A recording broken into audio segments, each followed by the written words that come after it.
I hovered over, yeah, the cut button because I saw Susie in chat and fades are for wimps. Fortunately, I'm a wimp. This background music playing, is it really loud? Hang on. I didn't sort this out before I went live. I was just like, yeah, I want this music. Background music. Monitor and output, thank you. It was a bit loud. It's alright now. I can hear it now.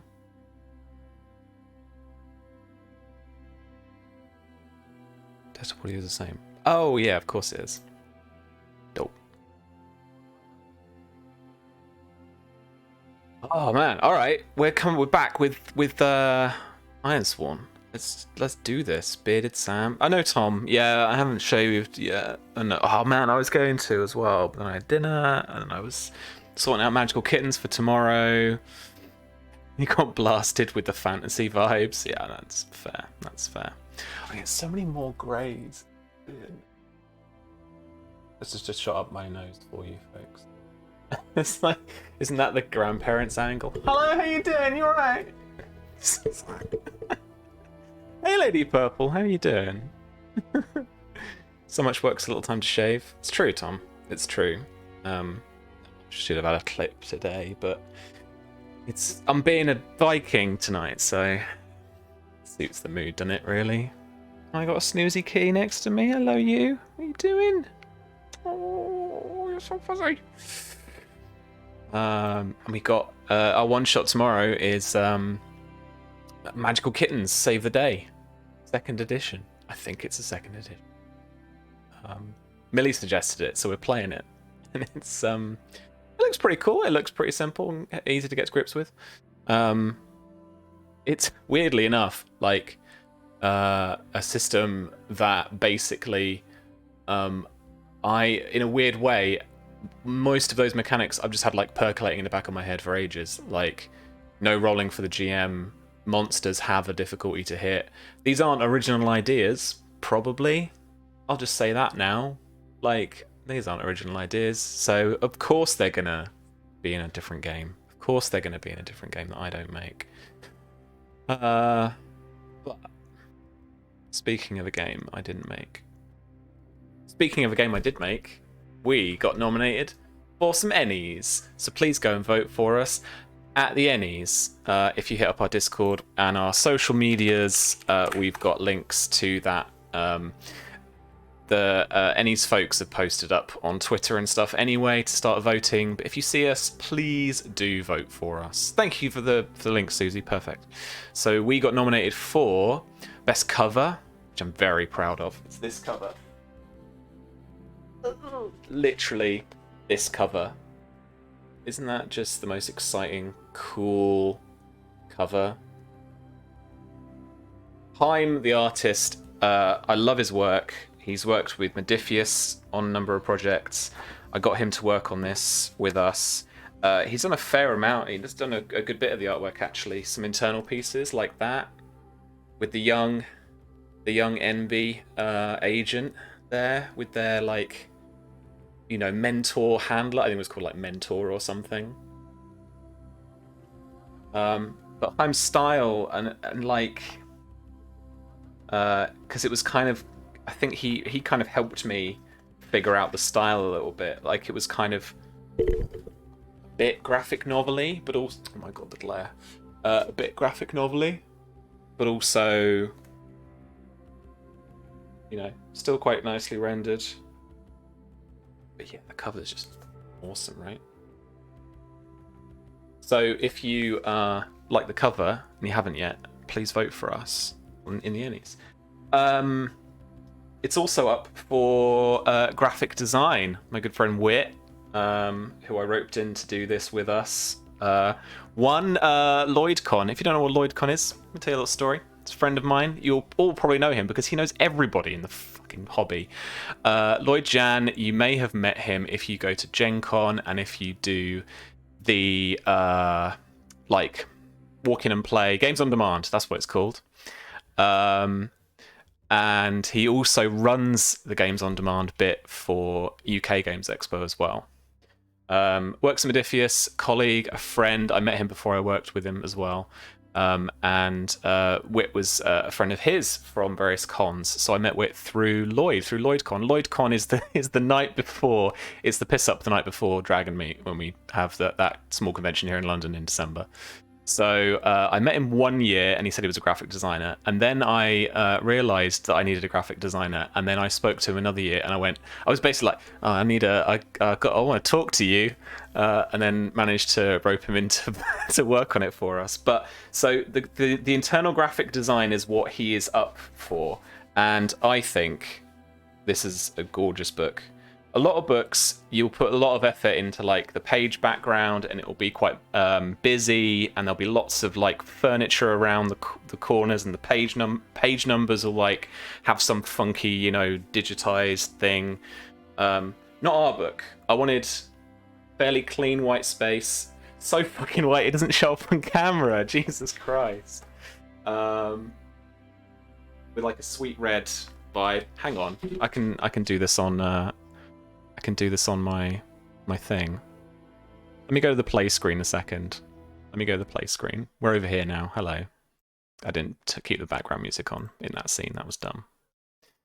But if we then find, because I should have the Ironsworn PDF up. So if I just open that up, if I just when you were a PDF, shut up, Susie. I'm working on it. I'm getting there.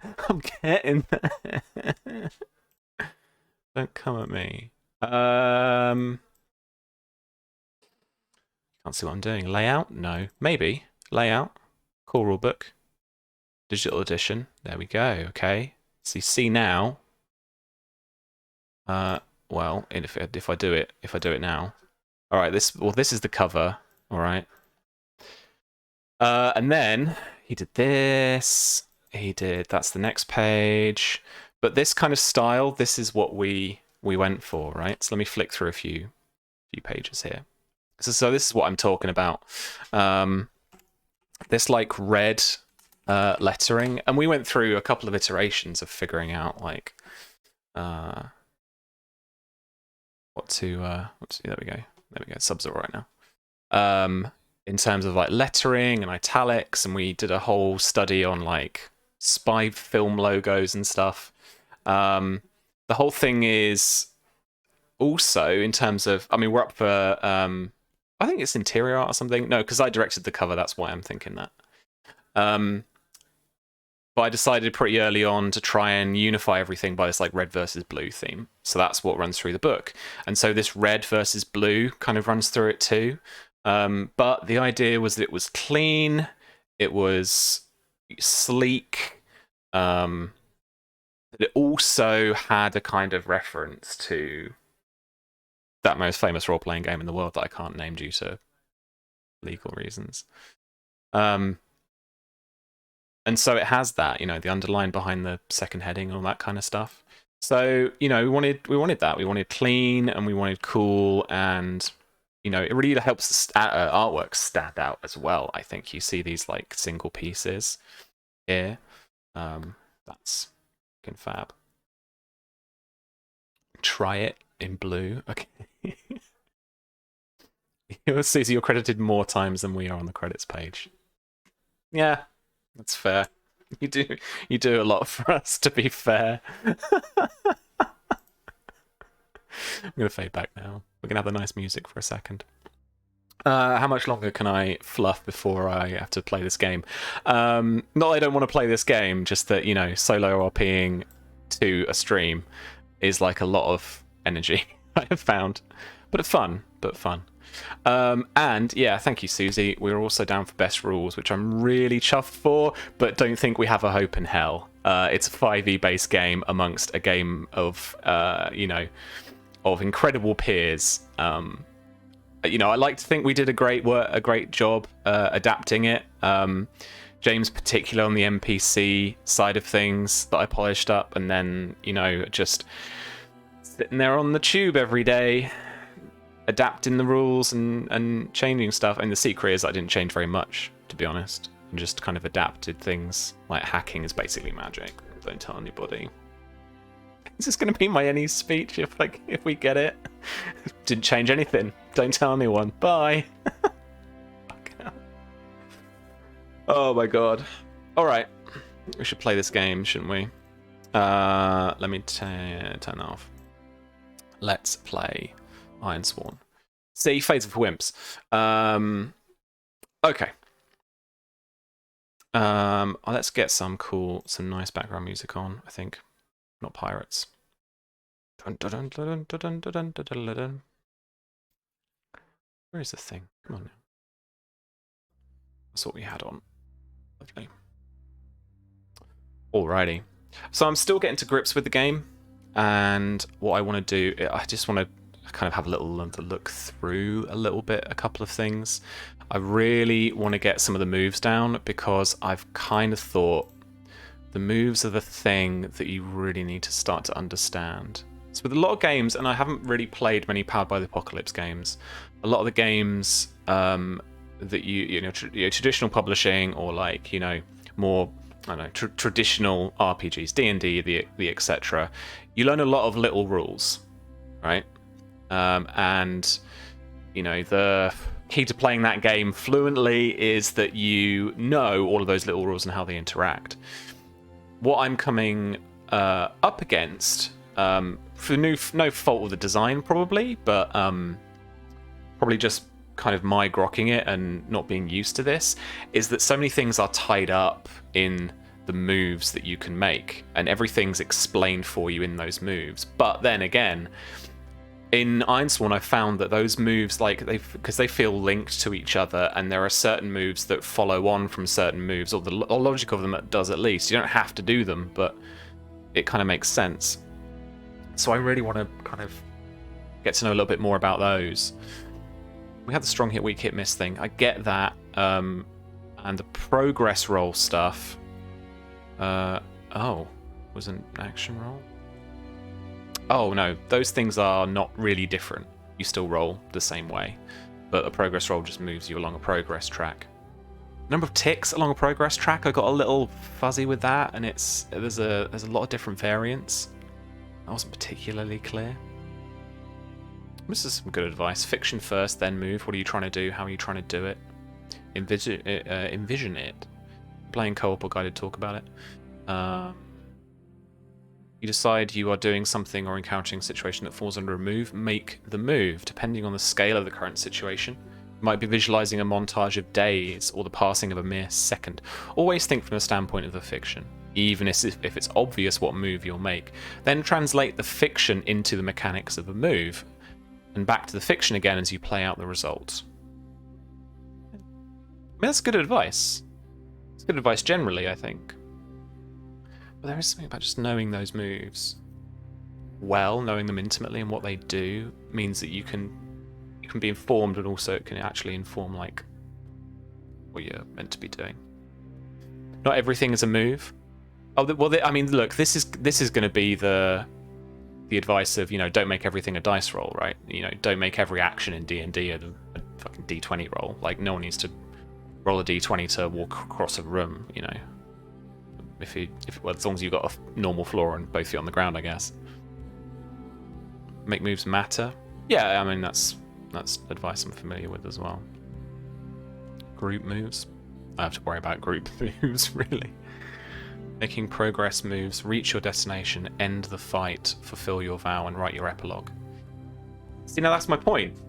I had a fight last week. I didn't fully know if end the fight was really meant for me, or if it just kind of happened automatically if I filled that progress track, or whether I then had to use that move. And then thankfully in chat helped me out and was saying, no, you need to make that move. I'm like, well, okay. I know it says end the fight. I know it sounds freaking obvious, but you do second guess yourself, right? Like I didn't know for sure. And like the write your epilogue as well is like literally the ending move to the game. That's when you wrap up your adventurer, let alone your actual like story for or this arc or whatever. But yeah, these moves represent your attempt to act decisively and resolve a challenge or complete a narrative arc. When you make these moves, you won't roll your action die and add a stat. Instead, you tally your progress score by adding +1 for each fully filled progress box. Then roll your challenge dice. Yeah, see, that's it. So the mistake I kind of made last week was assuming that, because that's how we're kind of taught through various games, that you have to get them to 0 HP, you have to lower that progress bar, or you have to fill that progress track or that stress track. But it's not actually. Like, I could have tried to end the fight after maybe one bout, but I'm not going to have a very good modifier. And then you roll the challenge die compared to your progress score. Resolve the move as directed. Yeah. So you don't use your own stats, you use the amount of ticks on your progress bar, or how many boxes are filled in. Equipment and moves, it's use your common sense. Stuff, equipment is narrative. Initiative, I got the hang of last week. When you score a strong hit, you take or retain the initiative. When you score a weak hit or a miss, you lose it. That makes sense. And you can only make certain moves depending on whether you have the initiative or not. So that's fine, we don't necessarily need the example here. It's a bit of a glossary, okay, that's cool. Adventure moves, okay. So face danger. I mean, but these are basically the descriptions I had from the character sheet, right? You've got all your, just below me, you've got all the moves listed, and then you've got it has the description on the right hand side, which is super handy, by the way, Sean. The coding of this sheet is fantastic. It's so helpful, it's intuitive, it's not overly pretty, it doesn't have to be. It's really well designed, I think. I assume it was you, because it has your name on it on the actual Roll20 sheet when you select it. So I assume you did it. Yeah, face danger, you can roll with lots of different stats. Okay, this is your kind of catch-all, right? Yeah, literally. Catch-all for risky, dramatic, or complex actions not covered by another move. Cool. Alright. Secure an advantage. When you assess a situation, make preparations, or attempt to gain leverage, envision your action and roll. If you act with speed, agility, or precision, roll edge. With charm, loyalty, or courage, roll heart.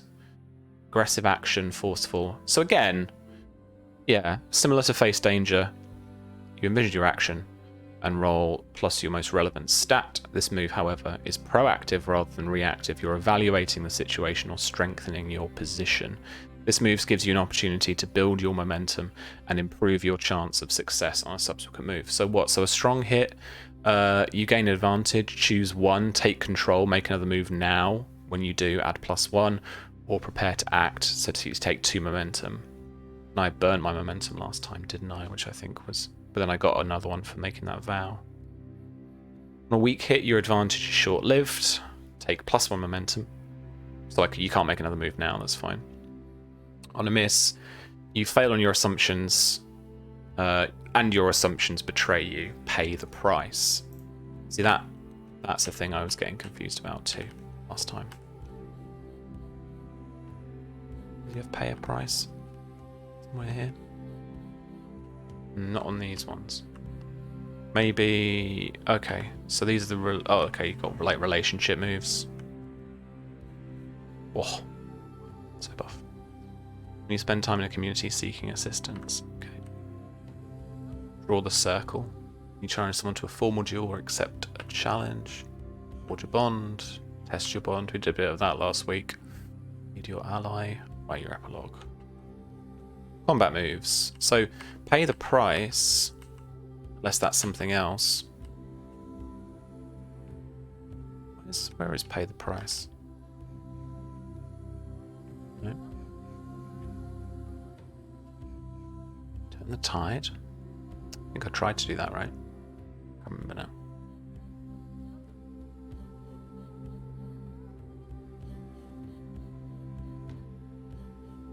Suffer moves. Yeah. These moves are made as a result of perilous event or bad outcome on other moves. They represent what happens to you and how you hold up against the trauma. When you face physical damage, make the endure harm move.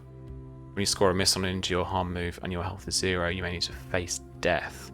When your companion is exposed to harm, making a companion endure harm move.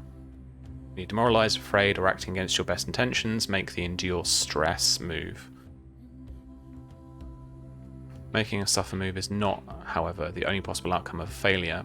You might face story complications or new dangers. You might lose an item. Your relationship with another character might be tested. Keep it fresh and interesting. When in doubt, ask the Oracle. So, endure harm.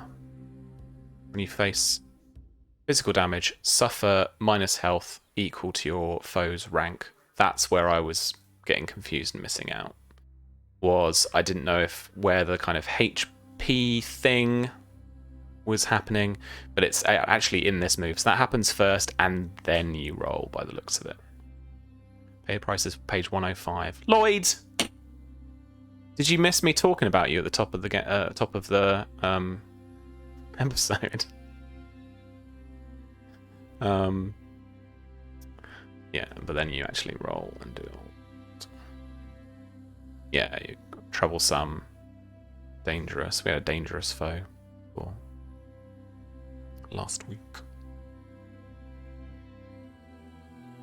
He's death. Oof. You only just got here. Well, I talked about you. I talked about LloydCon, because that's like I think kind of how I met Wit, and who is now Annie nominated for the graphic design of this book. So that's what I was talking about. So congrats. Thanks for being a part of my Annie story. Dear idea. You're brought to the brink of death, and glimpse the world beyond. Roll plus heart. Also, defo look up, pay the price. I am looking up, pay the price. So yeah, isn't it crazy? Yeah, it's pretty astounding that like everything's like come together. On a strong hit, death rejects you. On a weak hit, choose one, you die, but not before making a noble sacrifice. And death desires something in exchange for your life. Vision what it wants and swear an iron vow to complete that quest. If you fail to score a hit when you swear an iron vow or refuse the quest, you are dead. Otherwise, you return to the mortal world and are now cursed. You may only clear the cursed ability by completing the quest. That's super cool. Definitely super cool. Endure stress is the same. C minus spirit. I think I'm down some spirit actually. What am I on? My actual sheet, rather than me trying to stare at the tiny screen. Yeah, I'm on like 3 health and 3 spirit out of 5, I want to say. It's nasty. Shaken ability is temporary. Alright. I'm getting more to grips with it. There's plenty more, obviously, to do, but figure that out in play, right? Figure it out in play.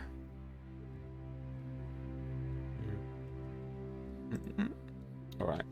This is my my little story that I'm literally dictating to Word. The dictation stuff doesn't work as well as you think. Don't listen to me yet. Don't want that. Did it write some words? Where is it? No, I think it's okay. Alright. Cool. Ironsworn's glorious, but you really need to take your time to it. Yeah. I'm finding that. It's really, really cool though. Alright, let's recap a little bit. Gwen was trying to get me to take part in her coup against Sarah. Sarah went away after we got. Well, basically, we can recap. So my beginnings. We finally arrived in the Barrier Islands 3 days from when our shipmaster said we would make landfall. The camp has been inviting, but there are no luxuries here of home. None of the warmest fires and the halls decorated with the raiders of old and our ancestors.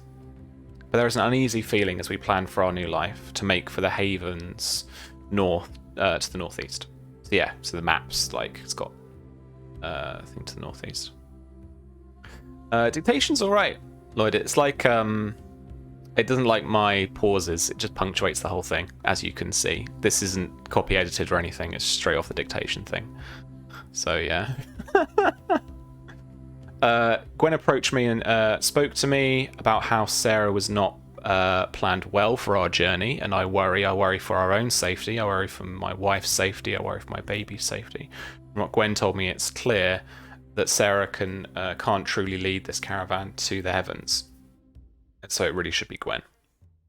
It really should be Gwen to be put in charge. Even worse, she has effectively given me an ultimatum. Either I somehow make her head of our caravan, or she takes the place through blood. You'll edit later. Sure, James. I mean, it's on the drive. It's on the OneDrive. All right. But I fought Sarah because Gwen, because fuck her. Because she said that I should give up my wife and baby, which is the whole vow I've got. My vow. Hang on. Summary. My vow is to find a new life for my wife Kulan and baby Matic in the havens. And then I've got a new vow: find Sarah. We've tracked some footprints, a group of footprints, as well as a pair that seem to be dragging or kicking and in some kind of difficulty. And they're making their way towards this lake. Outside town. It seems to be absolutely overgrown on all sides, with swamp-like vines that come up from the ground as thick as legs and forearms and twice as sturdy as any wood or plant I have ever encountered. Something is strange here, but we need to get through, because the footprints carry on through that swampland. The lake has me in some incredible force. Yeah, I got sucked down into the soggy ground, and then Gwen pulled me back up, but said I owed her something, and she asked me to repay the debt by giving up the lives of my wife and baby, because not everyone will get to the Haven lands because they're weak and shit. And I was like, fuck you, Gwen. And then we fought, and then I killed her. And now I'm swearing an iron vow to find Sarah, because actually I've got to pin my hat, pin my cloak, pin my badge. I've got to back somebody. And Sarah's it now. Thank you. A recap for champions. The best recaps. Only the best recaps here. Follow Black Hats.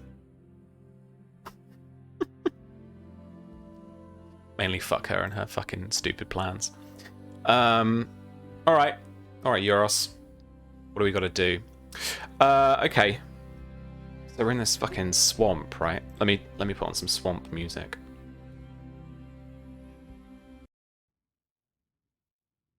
Okay. So we're in this swamp. And I've just killed Sarah. And we've got these footprints. And I don't really know where to go from here.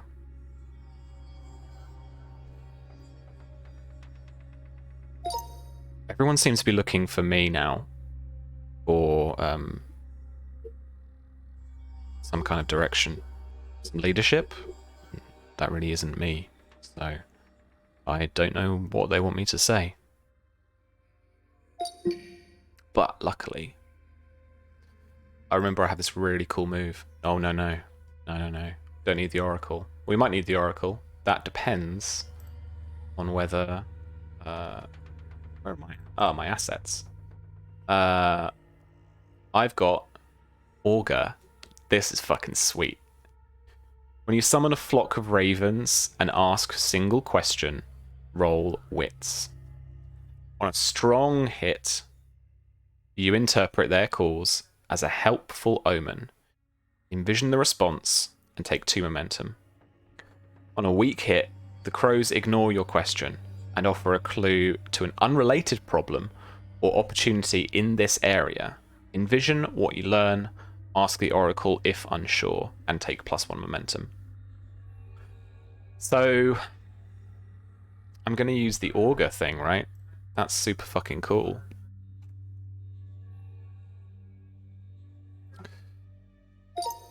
My skills in augury may have to come into play here, and so I ask for some privacy. I move out back around some of the huge vines that are here in the swamp, and I seek out their help. One by one, crows. It's cock blocking birds. It bleeps me out, motherfucker. Please meow? No.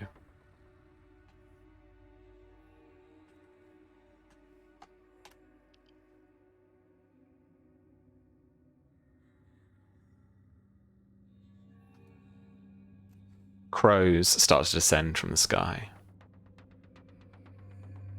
They look at me, and I look at them.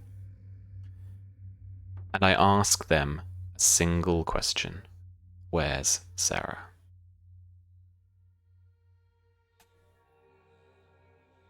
Let's ask the frickin' oracle. Well, now hang on, I've got to roll actually, haven't I? I've got to roll wits, right?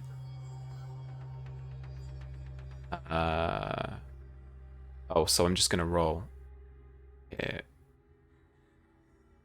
without... Ooh, a strong hit. I've forgotten how well I rolled in this game last week. I did roll very well for a good while. Okay. Oracle time. Hey, Evelyn. Plot, we've got action, we've got theme, we've got mystic backlash, that's cool. Character. What's activity like? Sneaking, mimicking, guarding, rest. Not really what I'm after, is it? Guard, reveal, mourn, remove. What's mystic backlash? That is. Seize something or someone else, provoke a reckless response. I don't need to challenge rank. Is there other stuff? Character descriptor? Disposition? Activity? Let's roll activity. This looks good. Maybe that and theme.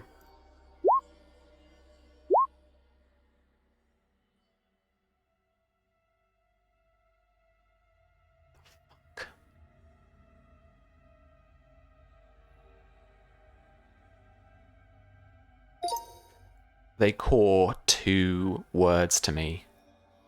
Destiny, resting.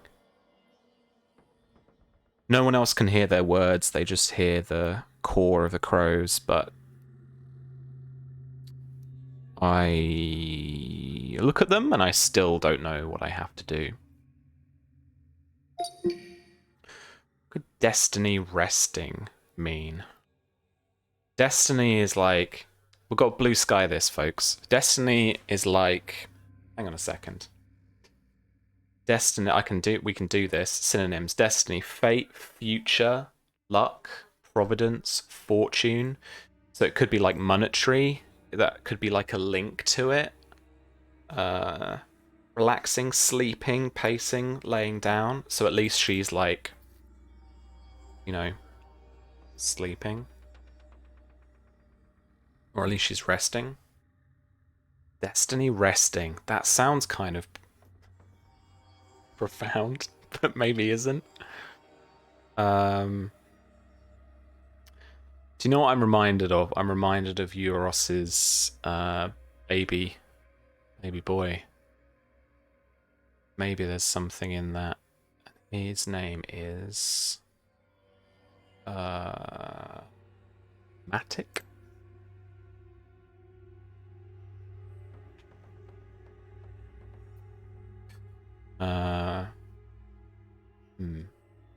I need some more help, Oracle. Location. Location, do. Mountain. Ooh. Could also be the rejection of destiny. Yeah, I have just rejected my destiny. I like to think like they fly up to like They fly up to the place, right? Hey, Lady Kira. Where's my word doc? Crow's words mean nothing, but they all, every single one of them, fly up towards the mountains just to the west of us. And I know that that, more than their words, are a sign of where we might want to go. However, destiny waits or destiny rests for us there. Only time will tell. We'll need to continue our travel up that way, probably overnight, in order to make it to the summit in time. And we can't delay. Our leader, our caravan leader, matriarch, needs to be found.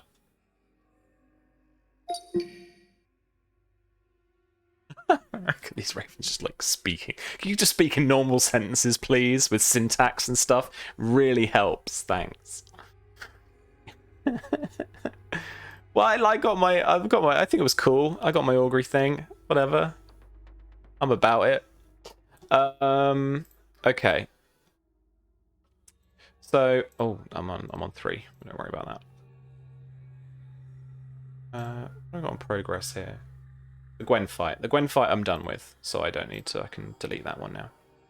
But we're still not getting to the Journey to the Havens thing.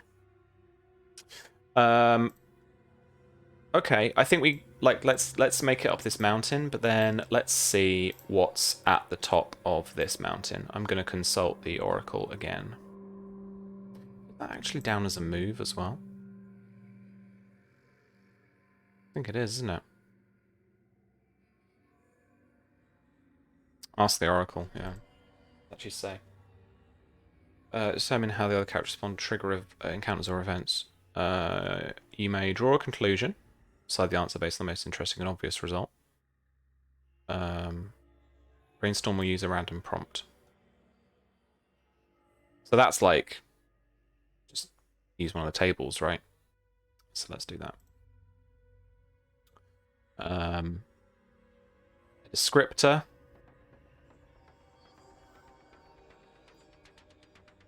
Location descriptor.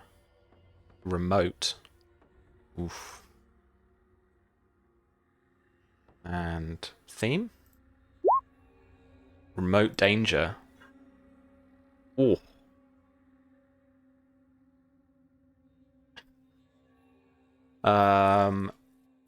Remote danger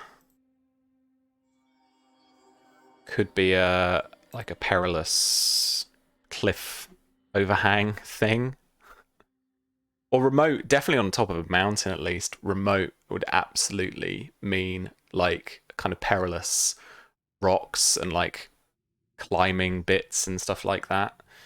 So let's absolutely face that now. Scaling the mountain is not easy, and we have to go sometimes ledge by ledge, holding on with our fingertips and our toes.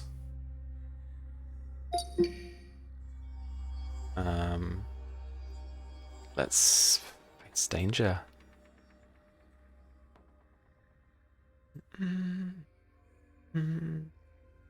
With speed, agility, or precision. Agility, right? Precision, yeah, it's part of being very rain on the rocks. Yeah. Or mist rolling in.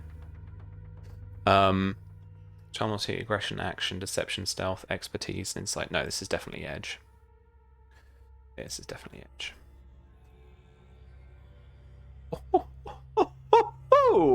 Another strong hit. Fucking A. Alright. I like it. Another strong hit, baby. Let's go.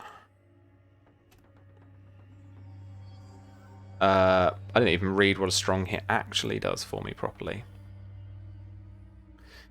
You are successful. Take +1 momentum. Fucking A. Nice.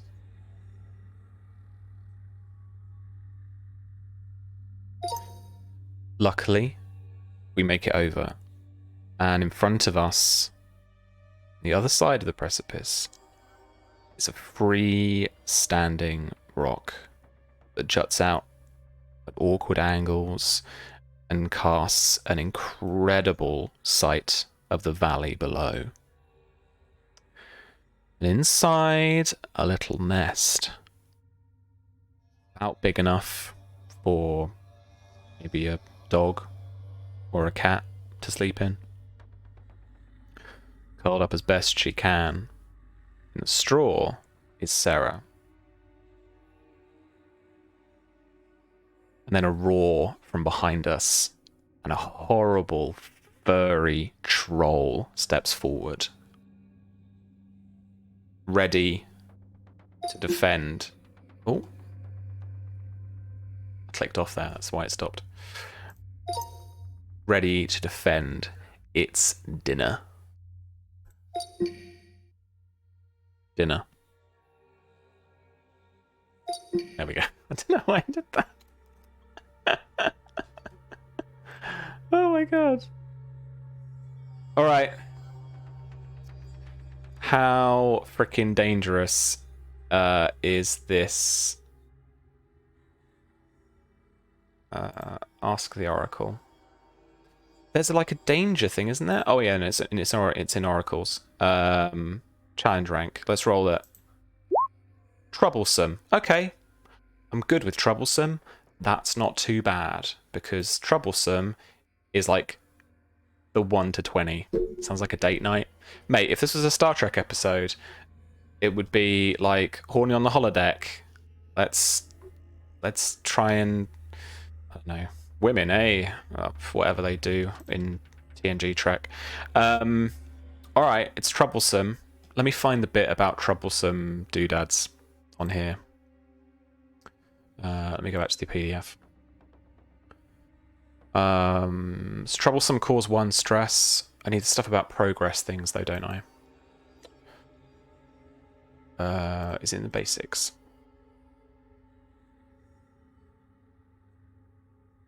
Yeah, progress.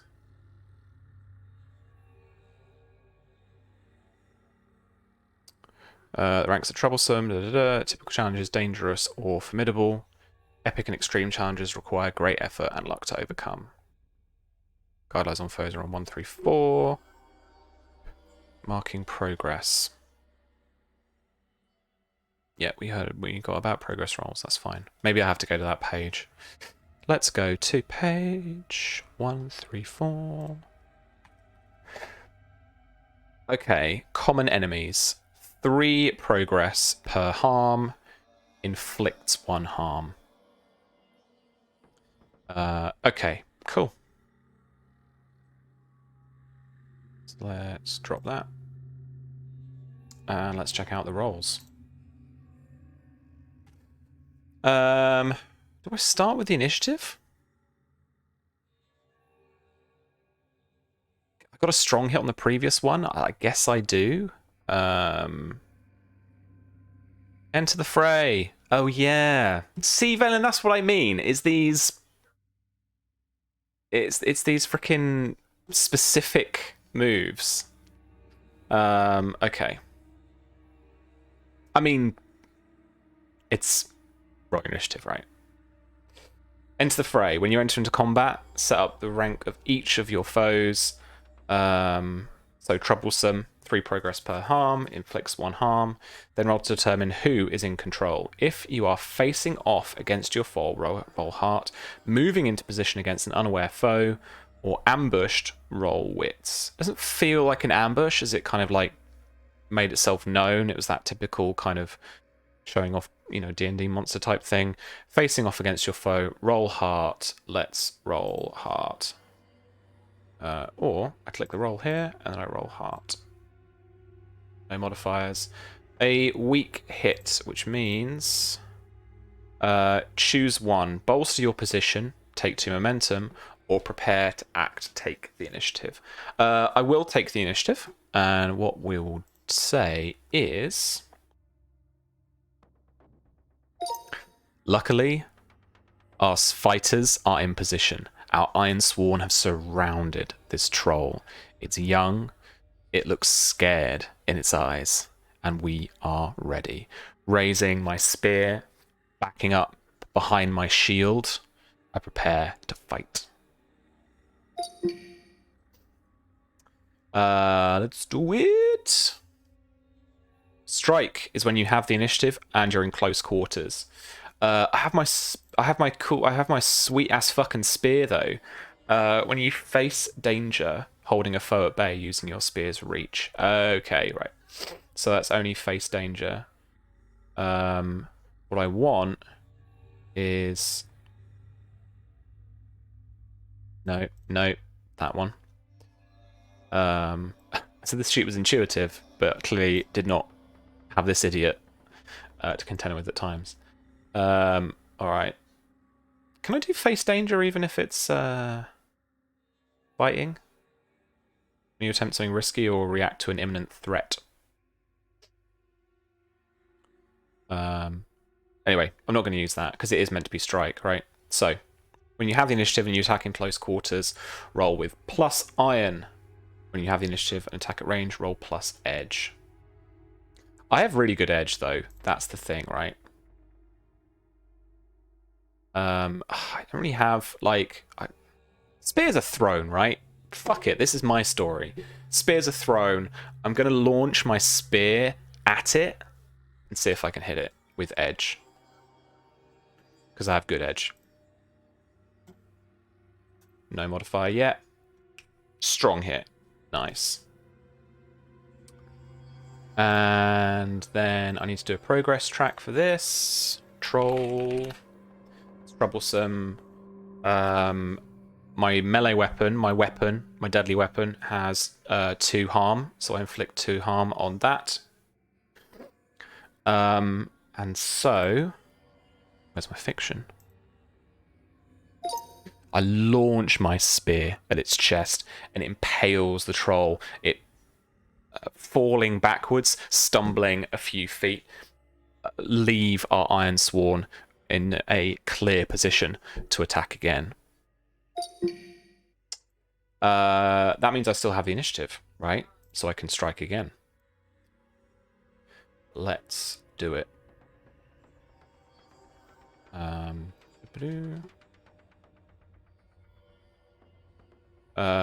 Yeah, I'm feeling confident, actually. Let's try it again. This time, I'm going to pull my spear out of it, and then I'm going to attack it with iron. Not going to be quite as good. Ooh. Ooh. Ooh. What is a complication? I mean, I can guess. But that's crazy. 4s all round. Yeesh. The basics. The action roll.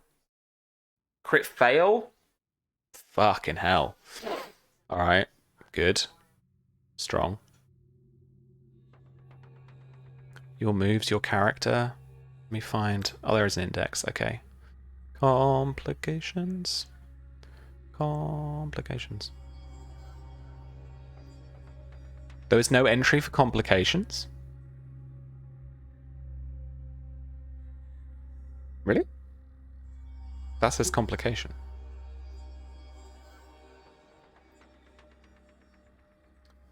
Okay, that's all right. Let's flick through the roll. Just angle at the edge of that cliff. Abso-fucking-lutely it is. It's a match. Okay. Yeah, matches. Here we go. Let me change this over. Alright, when you roll to move, you should be on the lookout for a match on the challenge dice at cooperative and solo play. This is your trigger to add a twist, create a new complication, or otherwise mix things up. Something interesting, unexpected, or unusual happens. If you're unsure, ask the Oracle which move. The outcome of the match should be evaluated based on the result of your move. A strong hit, the result should represent a twist in the narrative, something interesting, a new opportunity. Miss, the match should represent a heightened negative outcome, a complication, or a new danger. Things get worse for you in an unexpected way. Or the trap the witty troll prepared. Are they clever? I wasn't setting that up in the fiction. I didn't think they were that particularly that clever, but I don't know. I don't know. All right, let's go, because you can do like a percentagey type roll on this thing, right? Because we've got a couple of options here. And I like bouncing ideas off people. I like taking suggestions. So we've got Lloyd's dangle off the edge of a cliff, which I think is more possible, and then a trap the witty troll prepared can be our other option. So we can always ask the oracle for, if it's unlikely.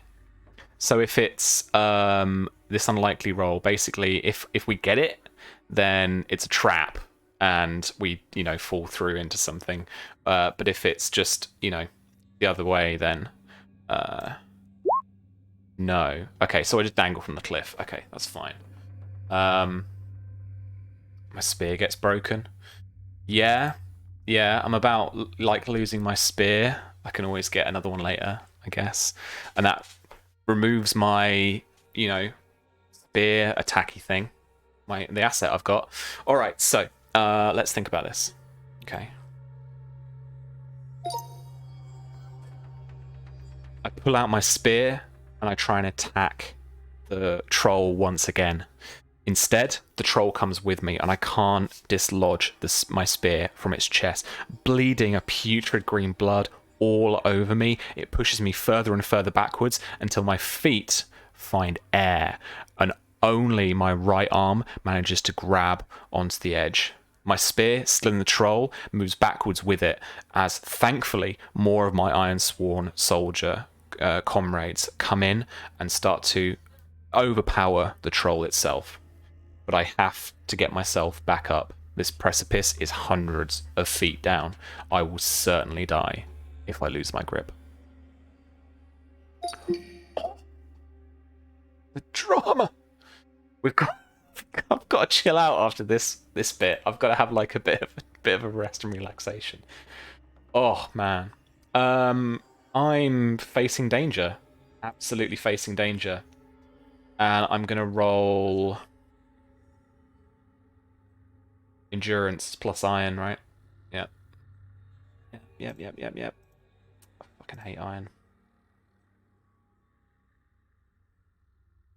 Oh god. A weak hit. I know what happens here. So let me just get this straight in case there are any more mechanics. You succeed, but you face a troublesome cost. You are delayed, lose advantage, or face a new danger, suffer -1 momentum. I'm going to take that, and here it is. It's a few more seconds than I would like for my Ironsworn fellows to come back for me, and by then, the grip on my hands is killing me. I look down, and there is a way down, providing I can slide in the right way, and so I let go. I start to roll.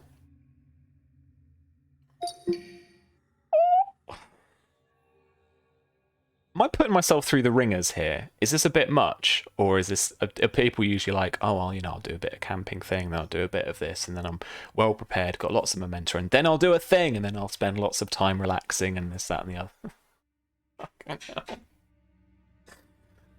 Poor Eulos. It's not stopped. No, that's Ironsworn. Okay, cool.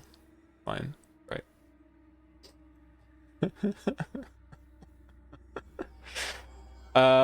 This is not gather information. This is not undertake a journey. Not any of these things, I don't think. This is another face danger. Okay, what I'm going to do with facing danger is I'm going to use edge because I'm trying to be agility, agile, speedy, catch things and all that kind of stuff. No, you could just die slower. Okay. I'm gonna roll with edge, and I've got some momentum, right? I think it's gonna have to be such a low challenge dice to cancel out the momentum I've got. Weak hit, except no, that's a 1. That's a 1. For fuck's sake, honestly. Okay.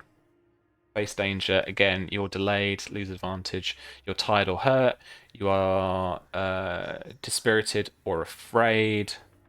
You sacrifice resources. I'm hurt. I'm going to take 1 harm. Oh, hang on. No, I don't want to roll it. I want to take it. Okay. Man, I bashed the fuck up. God. Okay.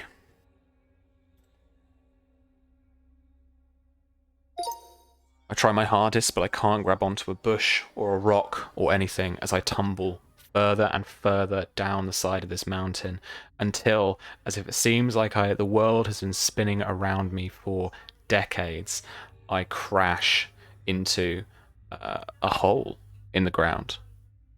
Some burrows or some mining, maybe. But at least for now, I'm in the mud and I am safe. But the rain has started, and it is potentially a long climb back up that mountain. I've got some ideas about the story. I'm going to carry on for a bit, and then I'll consult the stuff if I need to, because I've got some ideas about what could happen here. Because I think like the way that the Ironsworn were kind of surrounding the troll and doing with that, I think they kind of dealt with the problem, right? Not to say that. So no, this is the thing, right? They deal with that problem, but I'm going to introduce my own complication here about like, I mean my thing here is find Sarah. My oath. But that's kind of part of it, really. You know, I think this is more like, you know, bring Sarah back to be leader. Just going to rephrase it slightly because this is what I'm going to introduce.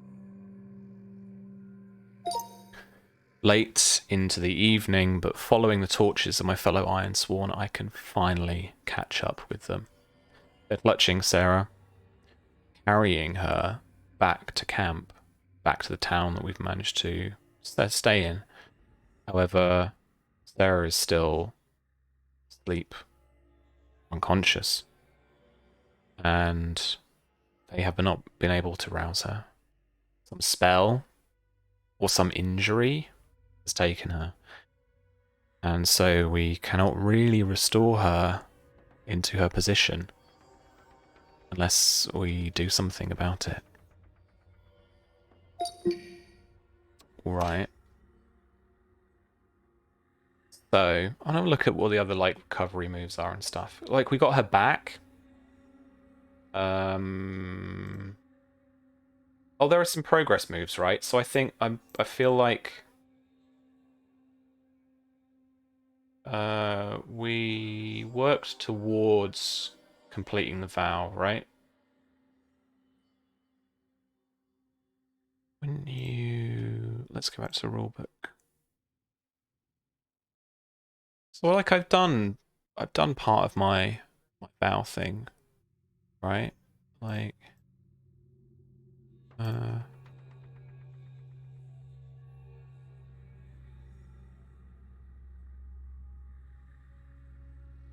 progress tracks. Marking progress. Was undertake a journey. Stronger you richer waypoint.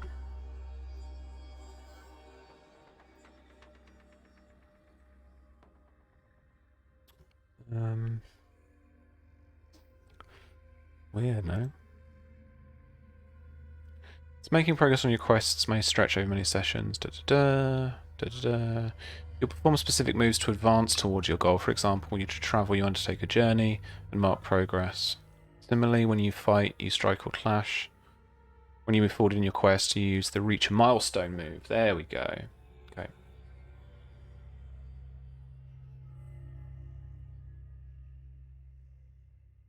Alright. You may mark progress. Okay. So there's not so much a move. I mean, that's baked into the kind of mechanics and the real Power by the Apocalypse thing of it, right? But it's not really a move, not really a roll, right? It's just, okay, I'm going to reach a milestone. That was my milestone, the little narration I just did. And then it's a troublesome quest, so I mark 3 progress.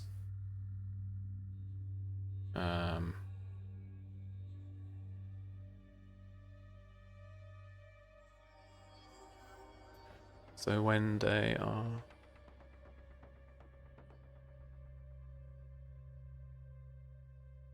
to troublesome Mark 3 progress. Okay. So I do 3 of these.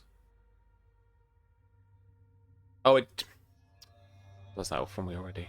Okay. Okie dokie. That's all groovy then.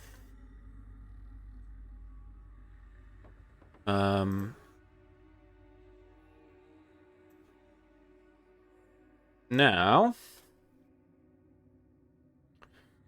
I want to look at, like, resupply, heal. I want to heal, right? Okay, let's heal some. It's a long old little chaptery thing, isn't it? Right. Ilthgard? Yeah, it's still... We're still in Ilthgard, that was the point, right?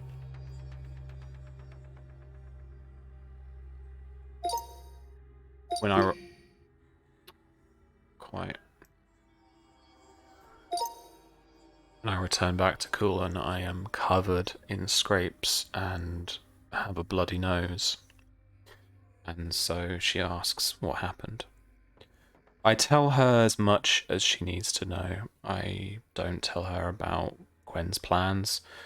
I just say that Gwen asked something of me that I couldn't complete, and so it was an affront to us, and I issued a challenge, and so she died. I'll have to see Sarah in the morning and see what she needs, but right now, I need to rest. Alright, let's rest. Heal. When you treat an injury or ailment, roll wits. If you're mending your own wounds, roll wits or plus iron, whichever is lower. Can I do something else? Sojourn. Oh, spend time in a community seeking assistance. Aid your ally. Are there ally moves? Oh, there's companion endure harm. Lie, wow, just wow. Shut up. What? I know it's a lie, I don't care.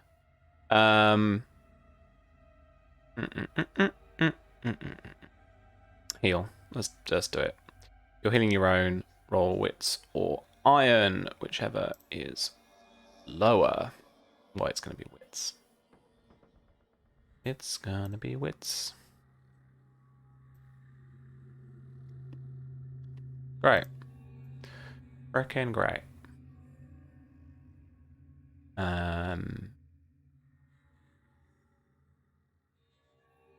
I miss. Your aid is ineffective. Pay the price.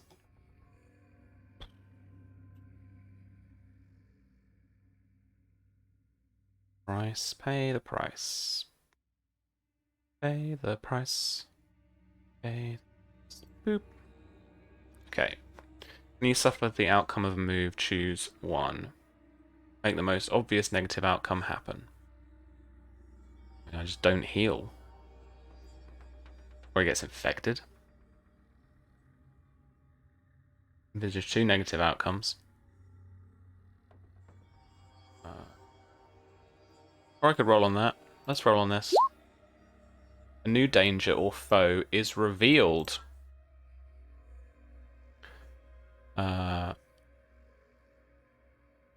price is 105. Let's have a look. This one of these common moves in Ironsworn. Make sure when directed to buy the outcome of another move or when the current situation naturally leads to a cost through your choices or actions. Okay. A new danger or foe is revealed. Oh, I've got one. I've got something because the town that we were in is a bit weird, if I remember. Oh, look. We finally arrived at our first waypoint, Ilthgard, just off the beaten track of the eastern roads. Seems to be a trading post, though it's not as friendly as I might imagine. Menfolk, elves, all here stare at us, and I have no idea why. I can investigate. When he's growing tired of our journey and the simple excuses I'm able to offer. Oh, that's Gwen, not Gwen. I had faith in you, word dictation. Anyway, growing tired of. This is like a story narrated by William Shatner. You enjoying me over a nice pot of Moroccan tea and blueberry pie. Please flavour your new foe accordingly. Bakers into pots. And cannibals, mister. Alright. I wake up as sore as I went to bed and just as tired. It's like I haven't rested at all, but we have to see what's going on. So I gather up with the rest of the Ironsworn and we take a look at Sarah. Take a look at her injuries. One of the Magi who is with us is convinced that a spell was put upon her before she was taken up the mountain. Either by the troll, or perhaps, and it's spoken in a whisper by the villagers.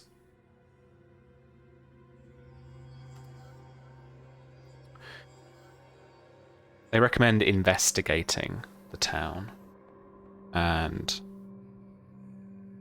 seeing if we can dig into any of their little secrets.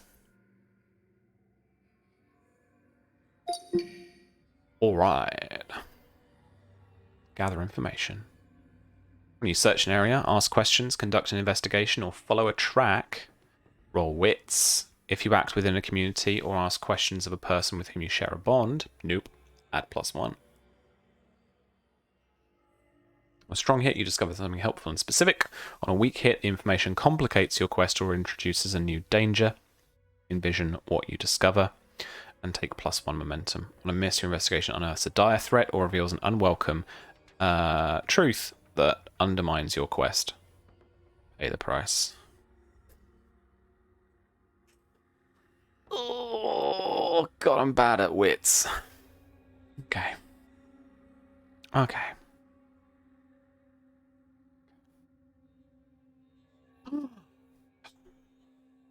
Strong hit. Good roll. 4. Nice. Wait, what?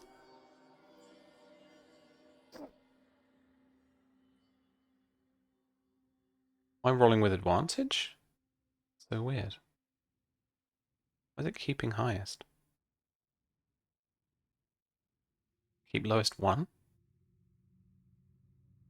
Meh. Okay. There is a strong hit. You discover something helpful and specific. The path you must follow or the action you must take to make progress is made clear. Envision what you learn. Soylent Green is people! That's what I learn.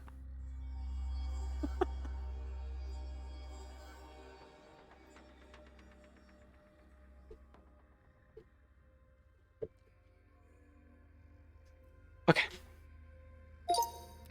Out the back of some butcher's shop is where I first spot the arm. It's definitely the arm of an elven folk. Or person. Human person. It's a little putrid at one end. It's clearly some offcuts out the back in their bins. Out with the latrines. But it's an unwelcome sight. Stepping back out onto the main thoroughfare, eyes are still on us. Untrusted travellers, it seems, for the community that we've seeked some respite with. So we go back to the Magi.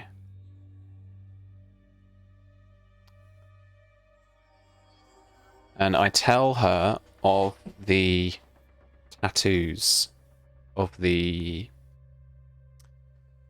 ink that has been scored into the arm.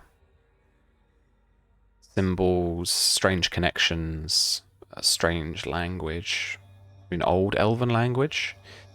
And so she instructs me to take her back to it in order to find it. But those eyes are ever upon us, and so it's going to be difficult to get there unnoticed. Sarah is still unconscious, and having been so throughout the day, we are going to wait until evening, when the shop is shut and people are in their homes, to try and sneak back around there. Sneaking time! Sneaky, sneaky time. Going to face some danger. I am going to do this with speed, agility, or precision. Oh wait, stealth or trickery? Shadow? God. Oh, I've got a 2. That's okay. Roll. Shadow. No modifier. Oh my god. Oh. Mad town folk. Mad town folk.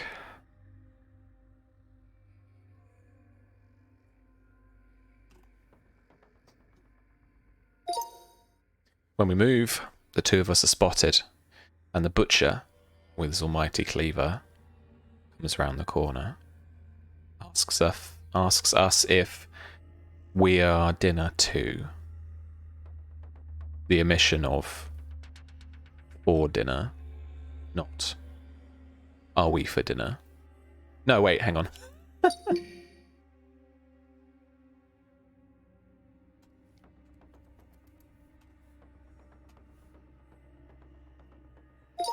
And asks us with a smile on his face, are we for dinner too? His cleaver raised high, the Magi with her spells. All I have is my short sword to hand. Still, we stand our ground. Oh, another scrap. Oh my god. Oh my god, oh my god, okay. This is stressful. This is genuinely stressful. I've only really been playing for about an hour. Get out. Let's put some danger music on. Danger music.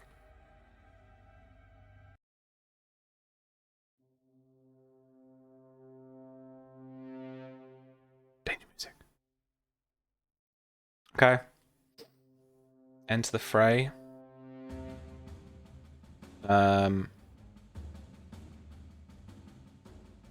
I think this could be a dangerous foe. So let's mark that as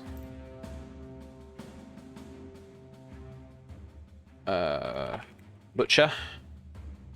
Dangerous.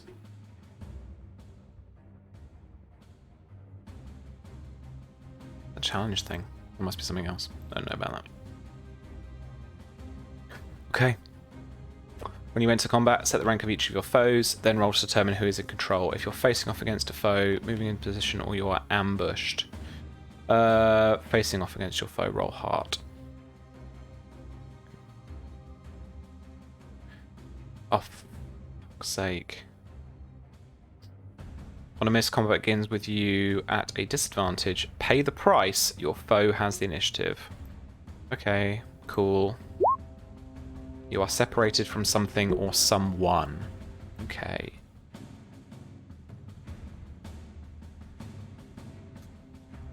Yeah. Our foe cleaves down the center of us, but the Magi and myself are just too nimble for him to inflict a hit.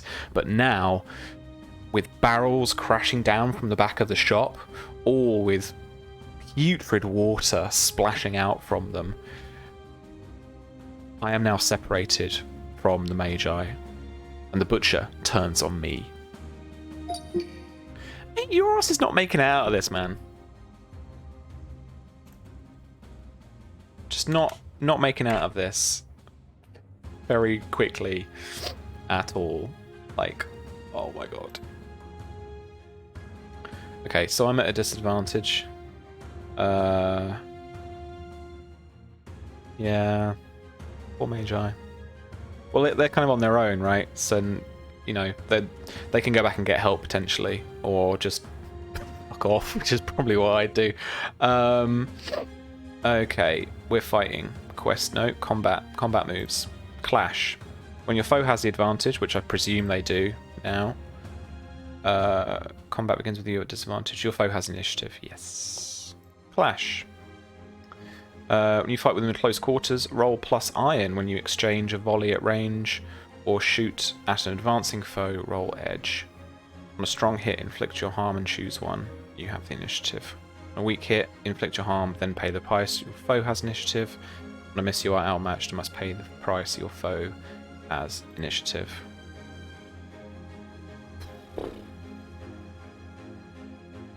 Oh, yes. That's good. That's very good. It's very good. Okay. I'm happier with that now. Okay. So I can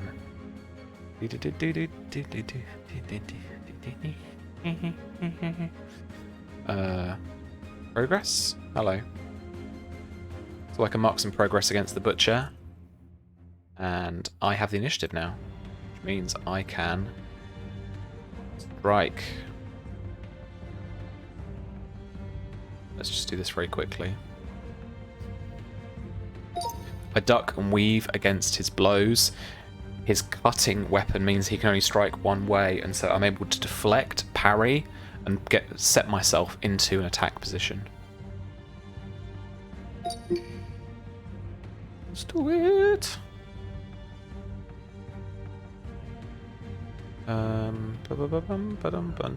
Let's strike.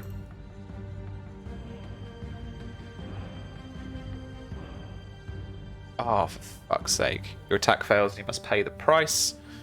Your foe has the initiative. Make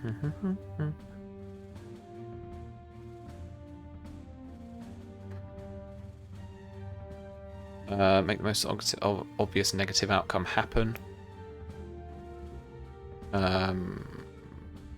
Yeah, I got one.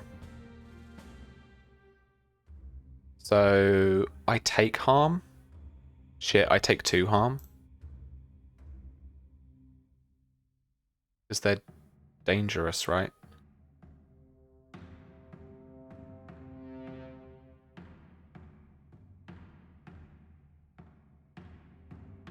Challenge rank. Guidance for foes run 1, 3, 4. A dangerous foe inflicts 2 harm. Yeah.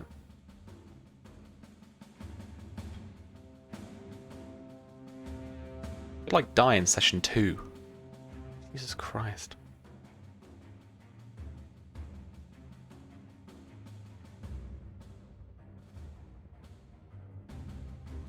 Does that mean I now pretty much go to dying?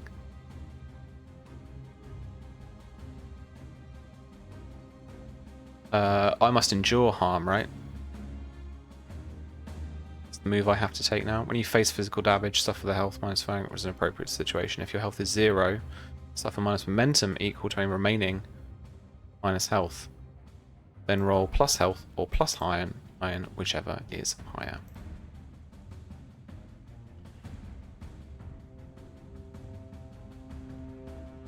Opportunity. Oh, snap. Well, that's a strong hit, right? I got both of them. Yeah, let's go.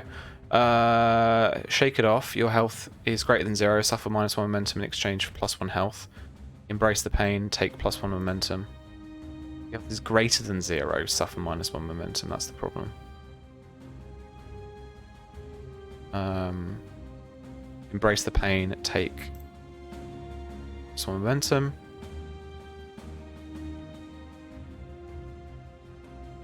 On a miss, -1 momentum. If you're at 0 health, you must mark wounded or maimed or on the oracle. Okay, so just because I'm 0 plus 0 on my health doesn't mean that I'm dying necessarily. Like, it's not hit points in that sense. Okay. An opportunity would give me basically an opening. The cleaver was in me all along. I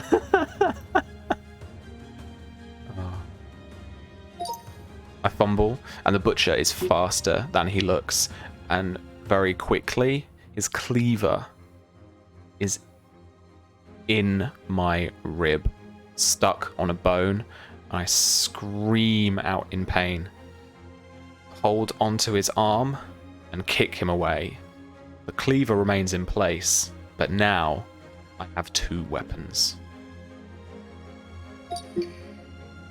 Alright. Oh, hang on, it was endure harm I just did, right? And I did the opportunity. Alright, so I'm gonna rip out the thing and I'm gonna go for it. Write my memoirs? Write my epilogue. Bit early for that. Bit early for that. When you retire from your life as an Ironsworn, I mean, that could be tonight. Who knows? Okay, does he have the initiative? Technically no initiative changed, so I guess we do have to clash. I've got +4 on my momentum though. Just got hope. Pray for this one. Come on. I'm definitely fucking dead. I'm definitely fucking dead. Endure harm. So if you're at 0, health is 0, -2 momentum. Then I roll iron because my health is at 0. Weak hit. You press on. Great.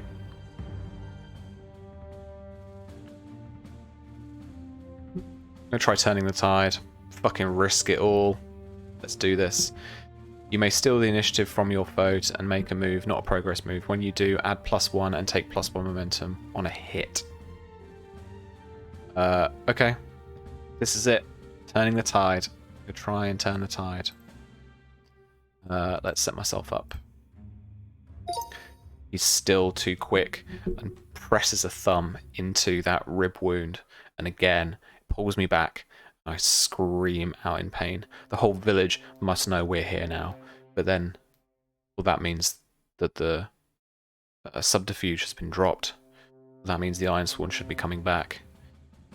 That thought, combined with the thought of not leaving my family in this mortal life, means that I push on.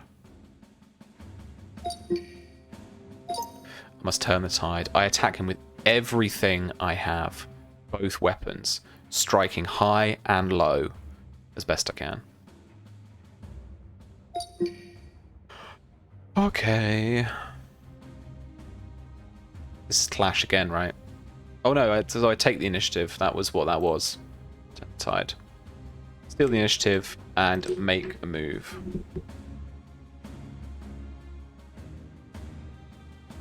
I'm going to roll with iron. I get a +1 on this.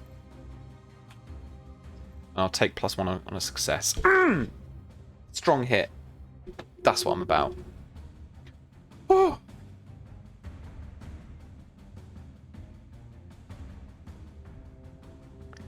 Okay. My strikes are true, and I land some wounds. Finally, this fight is turning.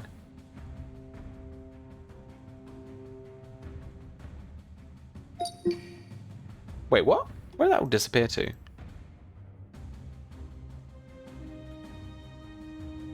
Try that again. My attacks land.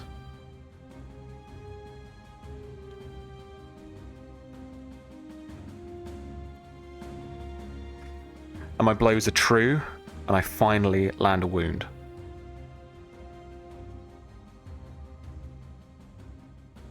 Blood is true is a fine sentence.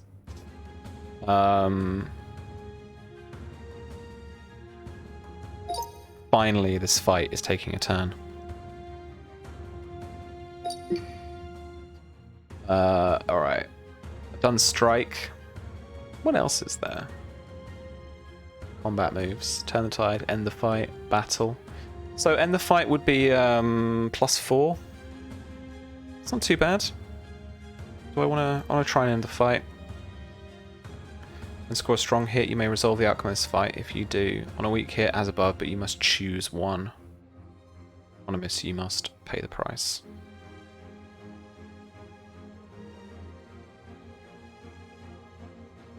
Full progress is 4. Oh my god. I'm mincemeat. I am absolute mincemeat. Fuck. It causes a delay or puts you at a disadvantage. Sure.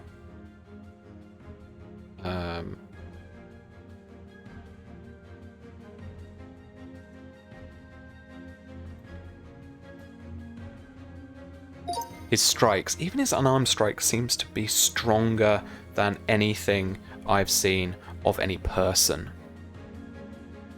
And he knocks my knee out of place, and I'm down on it. Which means I'm now down on one knee, and I can't move away. I'm fighting for my life. Cleaver and short sword, and cleaver and short sword.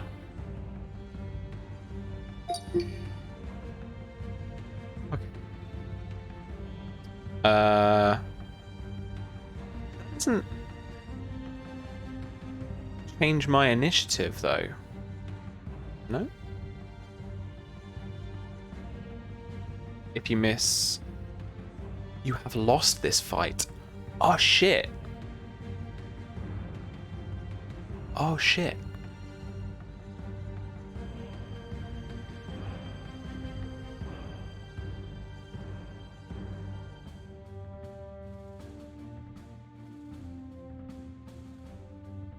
So it causes, actually, so this is bigger than I thought. Okay, so that's not, it's not the thing about the knee. I can't move away. He picks me up by one hand,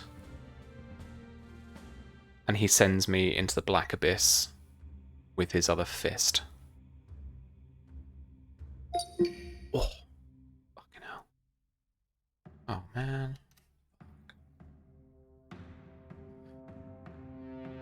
What's going to be next? What's going to be next?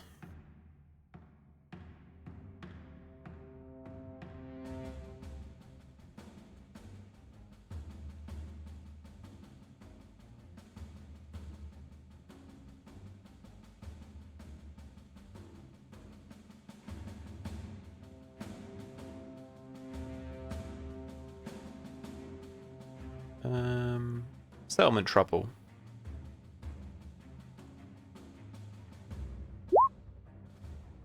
Attack is imminent. I got this. I can be a hostage. I can be a hostage.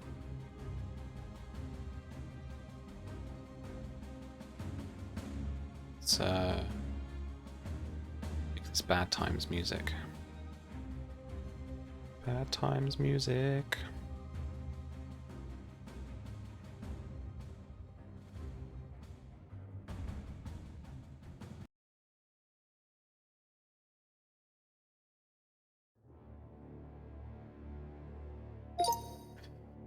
By the time I wake up, the torchlight bounces through the shutters, and I can see the butcher standing over me. It's a cleaver now firmly in his hand, and I am on a hook. Sorry, hang on, some real body horror coming up. If you don't want body horror, put it on mute for a little bit. Skin between my shoulder blades stretching on these hooks. I'm suspended from the ceiling. But I can hear our caravan outside and our Ironsworn screaming at the top of their lungs for me to be let go. I don't know whether Sarah is still awake. Something like that. That was weird. So asleep.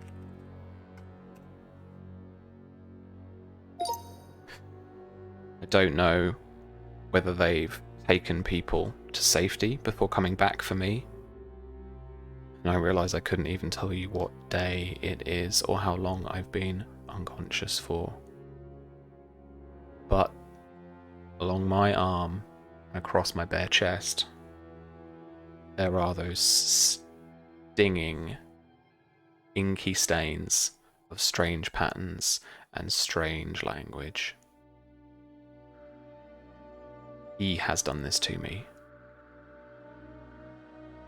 And I'm not sure how I'm going to get out. Plead with him as best I can. Tell him of the valiance of the Ironsworn that stand behind me, and that now stand outside his shop, all through the pain. God, clicked off. All through the pain and clenched teeth. Tell him this, as I fight for my life once more. Okay, let's do this. Iron Shadow Edge. This is compel, right? Going to persuade someone, charm, pacify, barter, or convince. It's maybe a threaten. Pacify them in it. Let's roll heart then.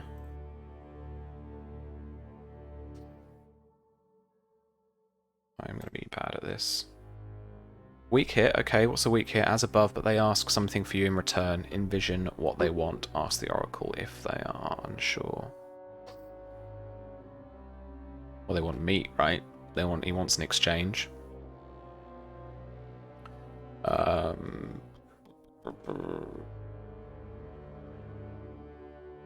Let's ask. Let's ask. Challenge. Ooh. Challenge. Priest. Challenge the Magi to a fight. Yeah, alright. Alright. I don't know how I resolve that in the game, but sure. Speaking to him, it seems that I was not really a worthy opponent when it was the Magi that he was after. I am maybe just some instrument of his will. And so he arranges a duel, and I, his puppet, with his cleaver in hand and his control over my body, I now must fight Magi. Oh. That's fucking juicy fruits, friends. Okay. There's a thing for fighting a duel, right?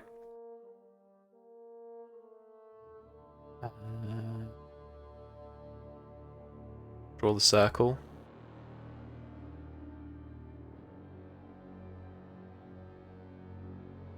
Two boasts and take +1 momentum each. On a weak hit, you may choose one boast in exchange for 1 momentum.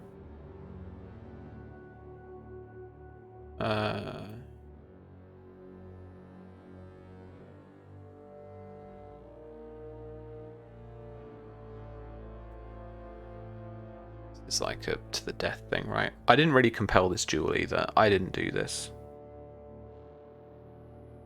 This was something that was made for me.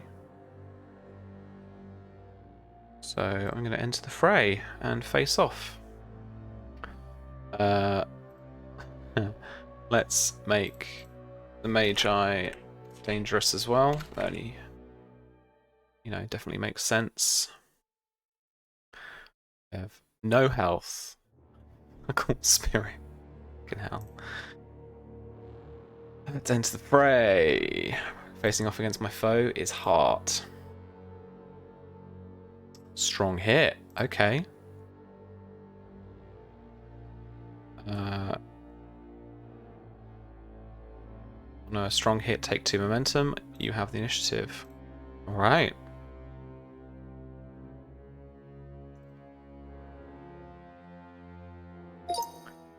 Strength courses through my veins, and he moves my upper body and compels my feet to dash towards the Magi. She is taken aback at my speed, my unnatural speed, and so I strike first. Kitten.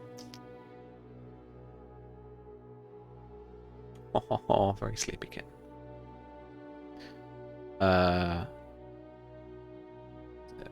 Combat move. Strike time, baby. This is with Iron. Seems to be my skill. Weak hit. It's rolling low as well, isn't it? Okay. Inflict your harm but lose the initiative.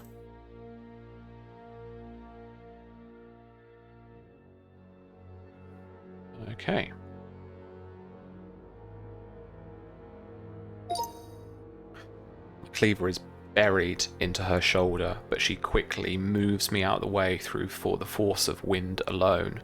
She pulls up the rock around her, and now, with her having the initiative, she hurls those stones at me. Alright. What do we got next here? This clash.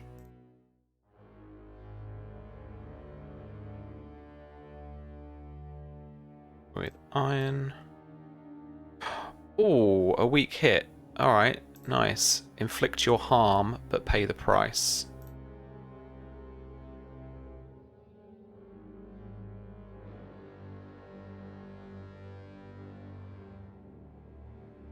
Right there.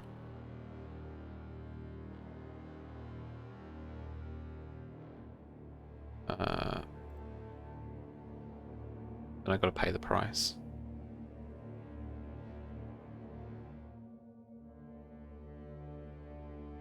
It is stressful. I mean, I'll take a couple of stress.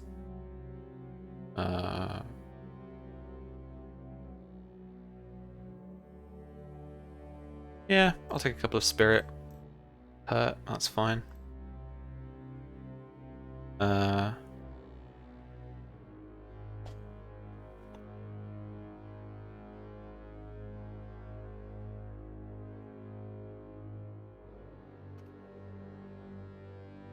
My body is moved in all kinds of directions from only the guidance that someone seeing what is happening to me outside of my vision can do.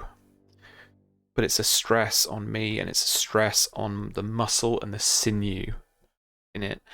And I almost black out from the sheer whiplash, back and forth, dodging every stone. I am weak, tired. It feels like I can't go on, but my body is compelled to.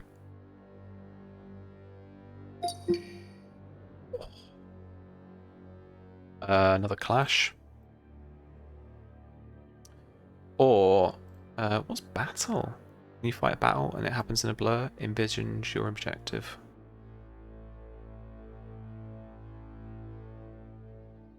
Huh. You fight a battle and it happens in a blur. So is that for a quick one? I guess that's a quick one.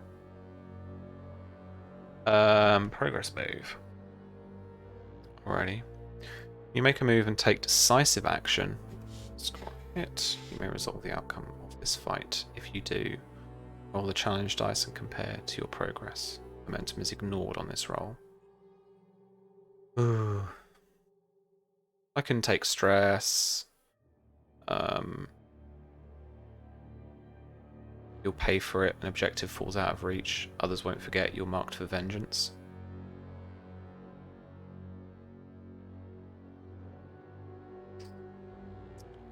Bum, bum, bum, bum. So the progress here is like 8, right? Yeah.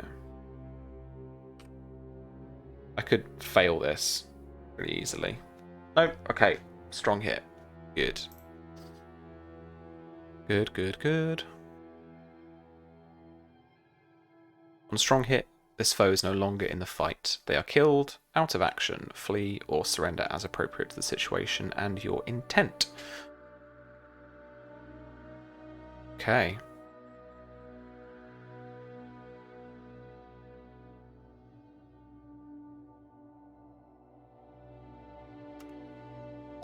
In a flurry of cleaver blows, I take the Magi down. She is on the floor, dead, unconscious. I cannot tell. But I carry her body to the butcher and over the cleaver, and then, as if a grip on me was let go, I just fall to the floor. Weak, unable to move. I try to crawl back towards the Ironsworn, but make little to no progress. They all stare down at me, not one helping me stand back up.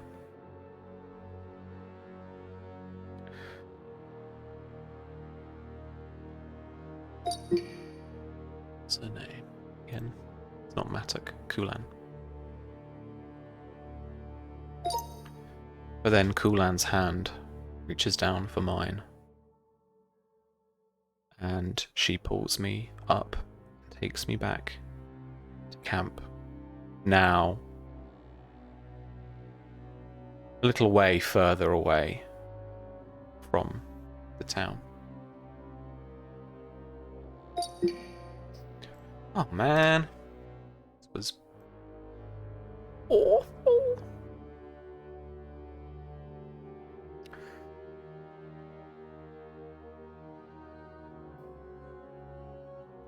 Could have been worse. It feels horrible. Someone heal me, please. Yeah. Someone heal me, please. Is the accurate response. Heal. Is there other stuff here? When you rest and recover for several hours, roll supply. That feels right, doesn't it? Really.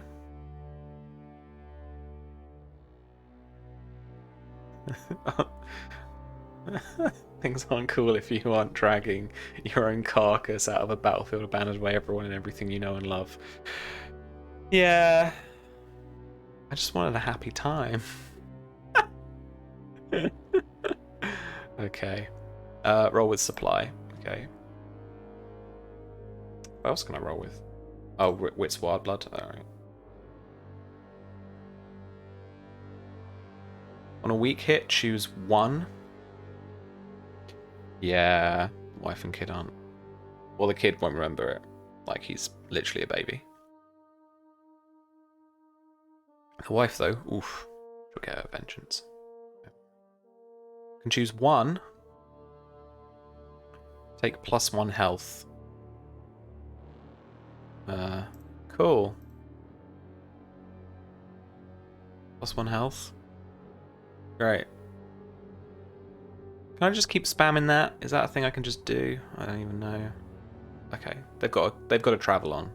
We've got to get out of here. All right.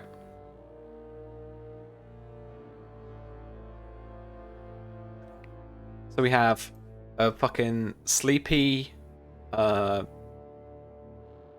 leader. We have a dead magi now that can't help the sleepy leader. A bone, didn't we? Undertake a journey. When you travel across hazardous or unfamiliar lands, set the rank of your journey. Then for each segment of your journey, roll wits. If you are setting off from a community with which you share a bond, add +1. And I've got the +1 from the thing I just did, right? Yeah, the make camp.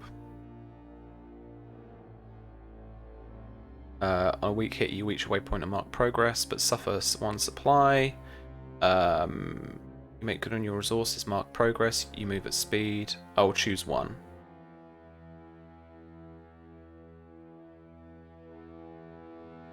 You'll travel a lot easier and quicker if you travelled alone. How dare you?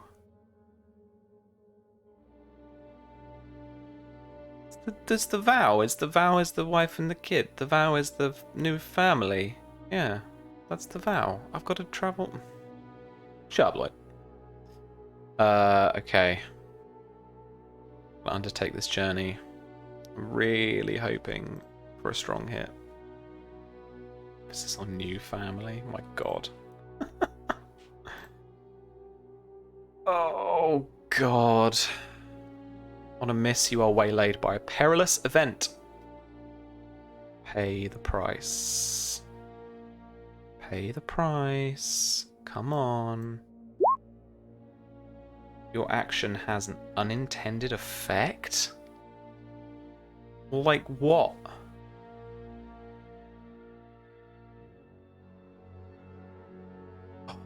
There is a lot of thinking to do with this game.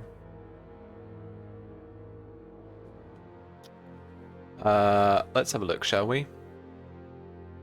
What kind of thing have we got here? Action has an unintended effect. We've got different themes and stuff. Language rumor. There's a hidden agenda they can complete on the journey, but it delays you. Your action has an unintended effect. What would an unintended effect be of the Magi being eaten? I don't think her ghost coming back to haunt us would be unintended, would it? Let's roll some shit. An ability. My ability? Breaks. Wow. Wow. Activity. Bargaining. Fleeing. Just wow. Just wow. Adventurer.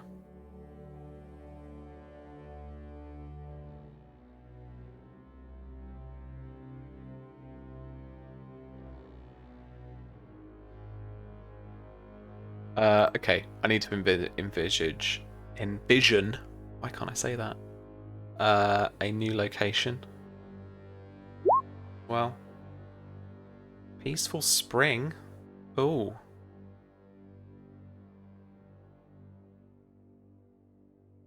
Okay, alright. Bye, Lloyd. Thanks, man. See you later. Is there a thing I can break? Is there like my adventurer ability? Ability breaks adventurer.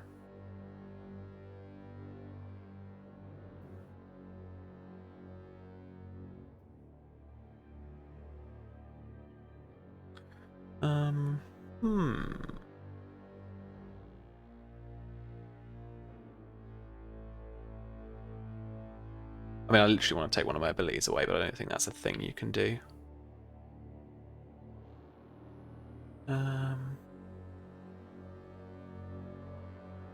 Adventurer isn't really a mystic. Yeah, fuck it. I've lost my connection to the crows.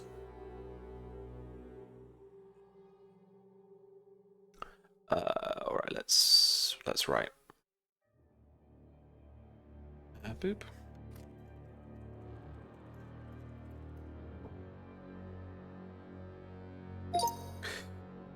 Finding our way to another waypoint. We find ourselves at a quiet spring of water, somewhere seemingly unclaimed by any civilization, by any outposts, by anybody. With fresh water, we're able to stay here for just that little bit longer, because gods know I need it. But now without a magi, we don't know what to do about Sarah. And so I try and consult my crow friends. Little black whisperers in the daylight. But for all of my trying, I don't understand their calls to me tonight. I don't understand what they're trying to tell me, and I feel as if my connection to them and their wisdom has been severed.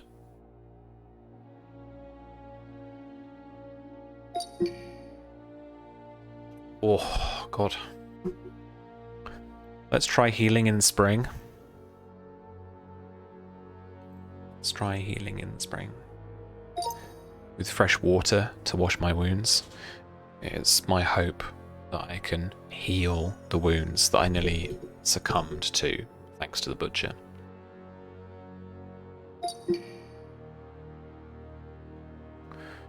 Alright, okie dokie.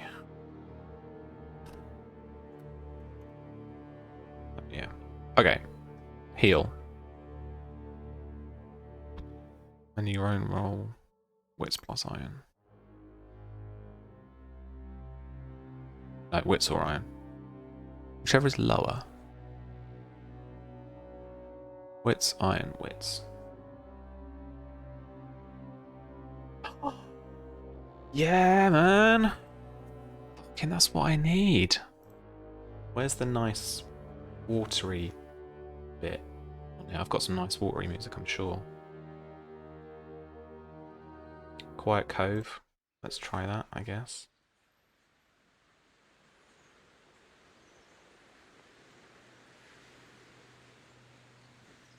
I'll do.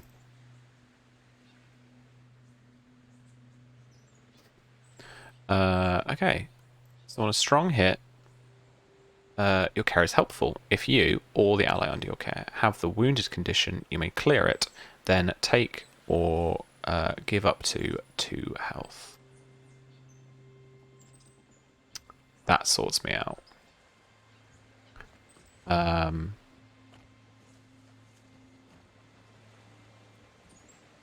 Just take a journey, make camp. How do you heal stress?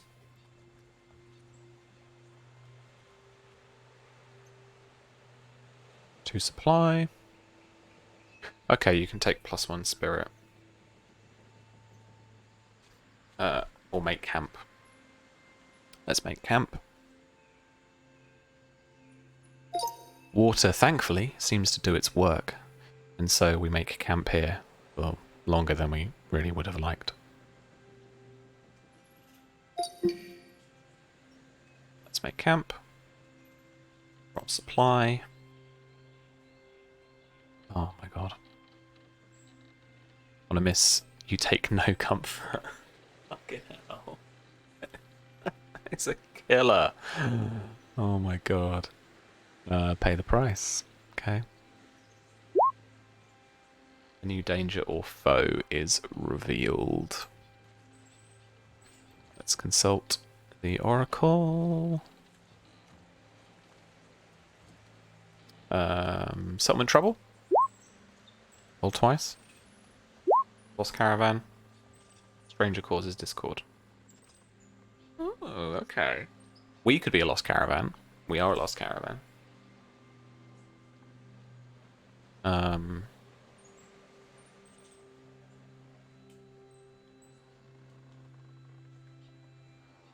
And stranger. Let's get out. Sidora. Let's have a little look.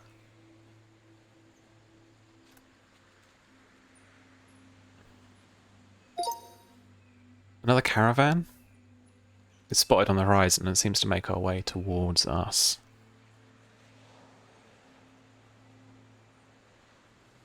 An elf at its head, by the name of Sidura, speaks for his people that they are lost, that they are travelling in our direction, and could do with some companionship. But there's something about his livestock and his cages that make people uneasy. He keeps several of them covered, and he keeps several creatures that we have not even yet seen.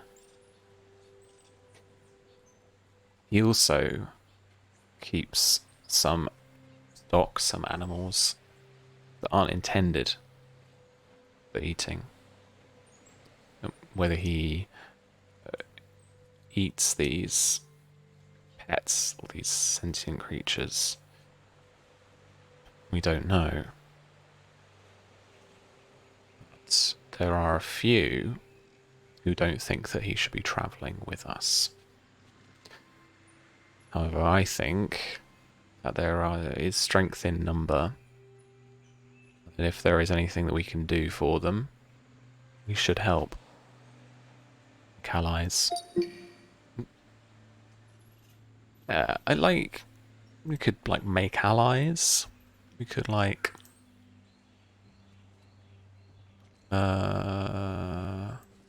what's forge a bond? When you spend significant time with a person or community, stand together to face hardships or make sacrifices for their cause, you can attempt to create a bond. We didn't really get a new danger or foe revealed. I mean, maybe there is like a creature or something. Is there a creature table? That'd have been handy, right? Giant.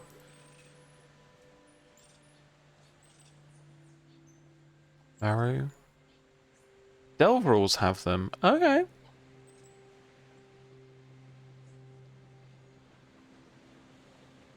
Monstrosity, primary form, characteristics, abilities. Feature. Or threat. Nice. I'm keeping to just the Ironsworn stuff though at the moment. So yeah, I got we'd list of a giant, versus a giant or something. Sidura speaks of a giant.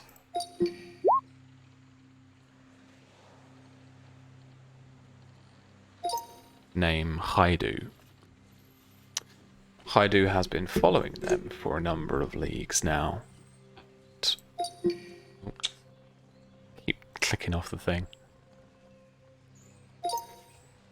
And it seems that Sidura has taken some of his pets, and now things seem to fall into place. With half of our caravan saying we should give Sidura up, and half saying that we should go and try and defeat the giant, we need to come to some kind of quorum. So a meeting is called, and each Ironsworn in turn is invited to speak up for their family and friends. What do I say? What do I say? I think, given the situation... Let's have a look. He's got 3 edge, so he's quick in his thing. 1 wits, 1 heart. He's not very clever or thoughtful. Euron. Euros. He just kind of tries to make the best of the situation, I guess. Spend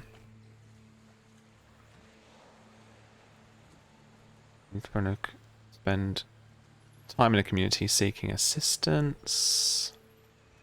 When you attempt to persuade someone to do something. Charm, pacify, barter, or convince. I'm a bit better at shadow, though, aren't I?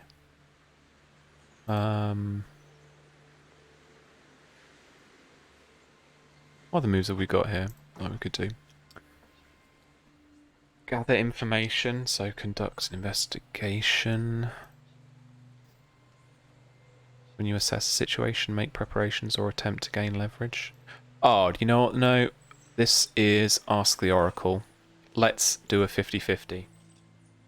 So, either 50-50, we're going to help Zidura escape the giant, or we're going to face Chaidu. Yes for deceit, no for Chaidu. Or Haidu. Yes for deceit. Okay. That's fine then. Let's resupply. Oh no, hang on a minute. Am I getting my... It's getting quite late now. Am I getting my decisions mixed up? So... deceive... Zidura. Okay, yeah, alright. Okay, I got it.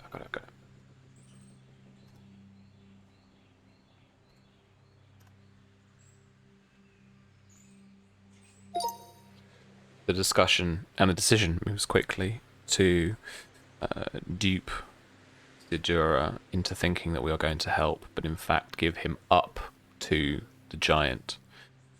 So Haidu will have his pets back, and probably the elf for lunch, if the stories on giants are anything to go by.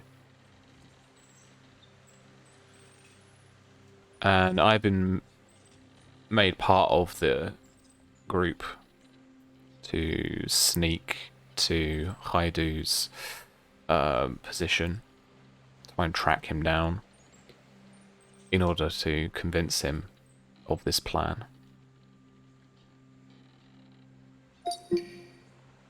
Alright. Haidu's. Alright. Tudor. These names, they're not getting it, are they? Poor old word.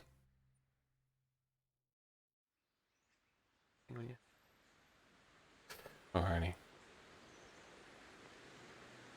Oh man. This has some gives you some good twists and turns, but this is definitely a fair amount of work solo. Like, you've really got to kind of, improv, like, there are no wrong answers, you can just kind of crack on and stuff, but it's done very well in that guided sort of way, but it does, like, gives me a lot to think about, a lot of creative energy has to be put into it, which is fair, but I might wrap up a little bit early tonight, just as, we've been through a lot already, this is balmy. Okay. So, I want to...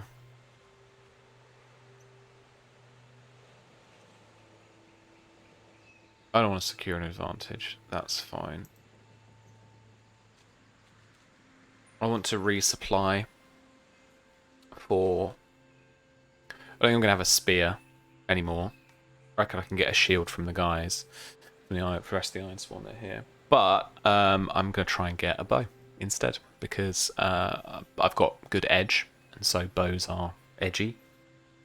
And it makes sense not to try and, like, attack a giant head on. Okay, so we're going to go foraging first, and then we're going to go on our way. So we're going to, like, scavenge for materials, so I can make fletch arrows and all that kind of stuff. And let's go. Let's say I've got a companion with me. Who have I got? Let's do this. Quinn. That's cool. I've got Quinn with me. Resupply. Rolling wits? Oh god. This is not going to be good. Oh! Wrong hit? A 1 and a 2 on the challenge die? God. That's good. Okay. Nice. You bolster your resources +2 supply. That's back up to 5. So I'm well supplied. That's cool. And then I am going to swear an iron vow to complete a quest. When you swear upon iron to complete a quest, so I swear on my sword, write your vow and give the quest a rank.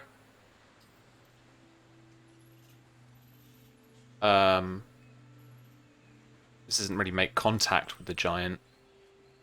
I do. This is convince Haidu of our plan to hand over Sidura and his pets. Right? Can I just mark this as dangerous?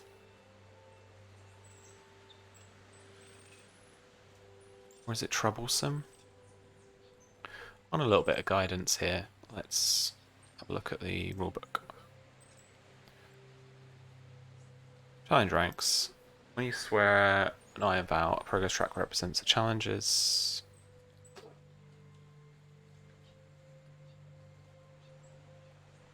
Marking progress.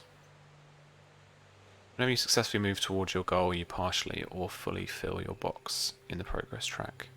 You fulfill progress boxes with lines called ticks. A full progress box consists of 4 ticks. Is it a bit jammy to just start like vow stuff and then like just make it small? Because isn't there this thing about like getting them finished is really beneficial? Or is that meant to, is that feeling like if people are, you know, playing it and they're in chat, like, is that kind of meant to be the rhythm of it? Are you meant to like, you know, complete some small things first and then you've got like a overarching quest or something? Like, that's the kind of feeling I get from it. Because troublesome, it might be troublesome. Is it dangerous? I don't feel like it's dangerous, and I'm going a lot on kind of kind of gut here rather than on a lot of the gameplay guidance that I have.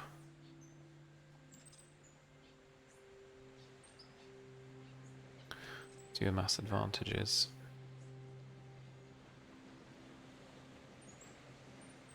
Resolve a quest to so yeah, fill your vow is a thing there, isn't it?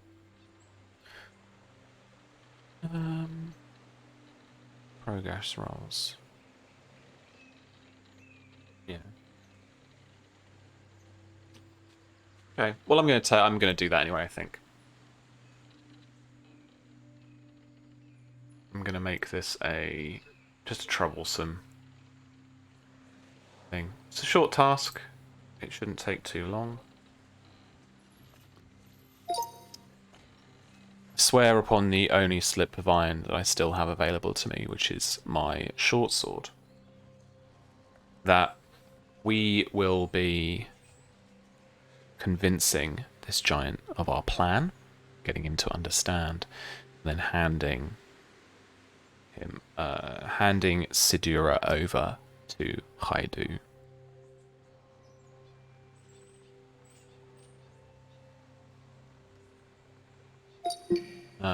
Maybe that vow is like hand Haidu over.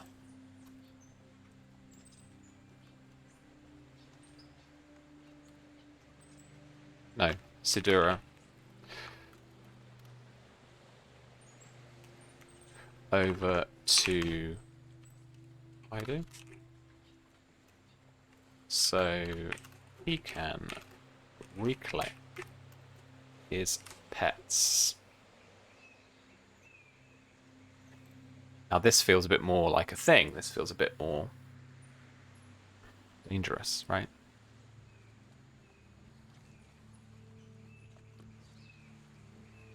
So it's 2 for that one.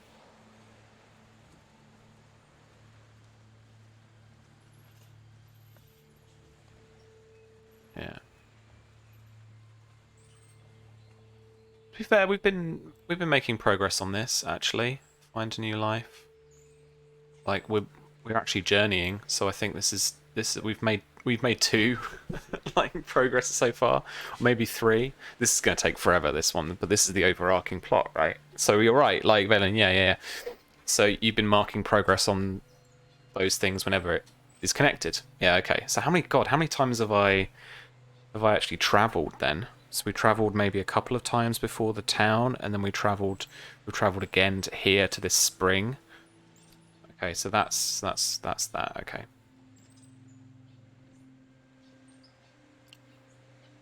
Okay, so I've sworn that vow. Do I get anything fancy for it when I've done that? I'm sure I get a little bonus, little Brucey bonus. Oh, it's actually a roll, isn't it? Roll heart. If you make this vow to a person or community with whom you share a bond, add +1. Part of the devotant stat? No. A weak hit. You are determined, but begin your quest with more questions than answers. Where is Haidu? What is going on? Take +1 momentum and envision what you do to find a path forward. I'm going to track him. As the caravan travels, we're going to hang back and we're going to try and track Haidu, the giant.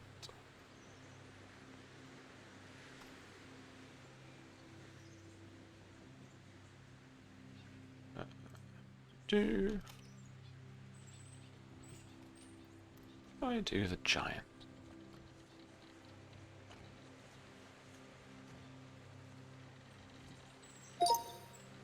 While the caravan travels, we will hang back and try and track Haidu. Whether we can hear him coming, whether we can find his footprints. I am accompanied by Quinn. And so I hope that at least the 2 of us can track him and we can try and convince him of the plan. How we'll then reconnect with the caravan, I don't know. What we also don't know, I guess, is whether Sidura's caravans people have an awareness of what we're up to as well.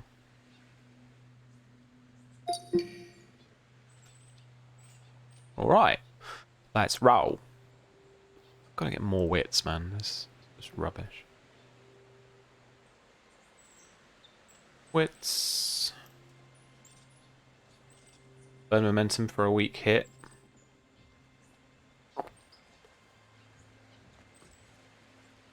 Could do that. That action score was terrible. What's my reset to? Yeah, I'm going to burn it for a weak hit. The information complicates your quest or introduces a new danger. Vision what you discover. Ask the oracle if unsure. And take 1 momentum. Introduces a new danger. Let's see. What do the major plot twists look like? Enemy gains new allies, a danger appears, secret alliance is revealed. Location. We've got to go to a new location though, right?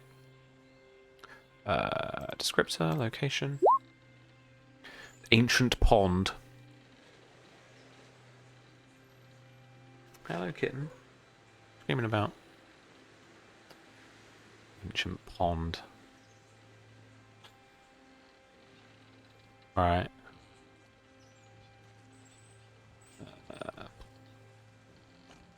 Guess we got settlement trouble. Leader falls, dark secret revealed, lost caravan. Elves, maybe? Yeah. Um. Hmm. Don't know. Oh, why am I stuck on this? Right. So.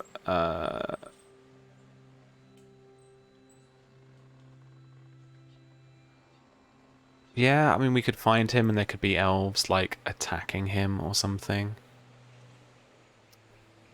Where do we find this? Gather information.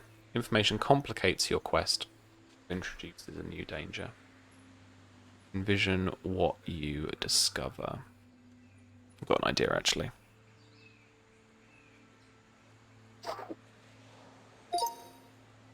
Seems that Sidaru's tales aren't quite as to be believed. This giant that he has been stealing from isn't a giant at all, but some kind of fey creature.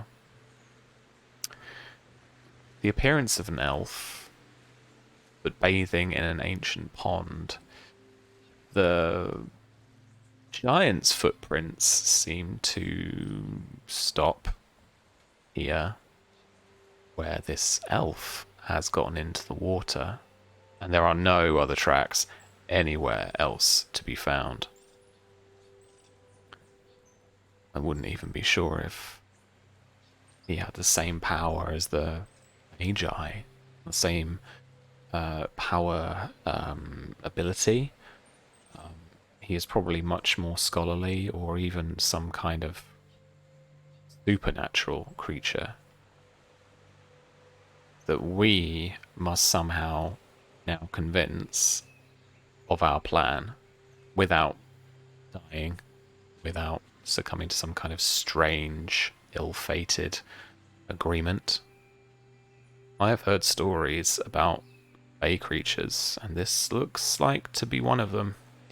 But it certainly isn't the giant that was spoken of, and that definitely complicates matters.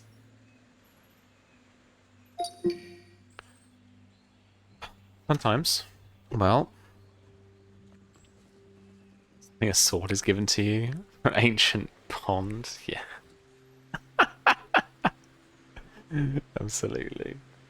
Okay. Okay. Well, let's approach then, I guess.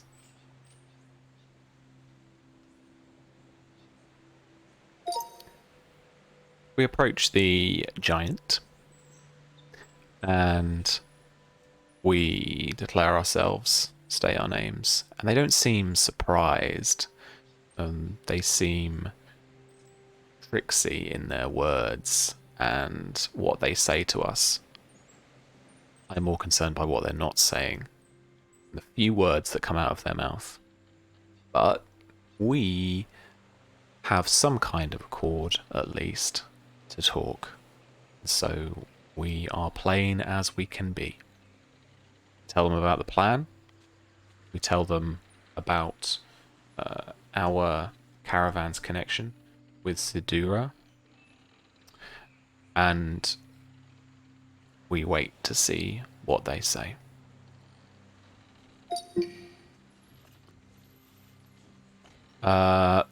Roll heart. Oh my god. Let's roll heart. I forgot I can roll from there.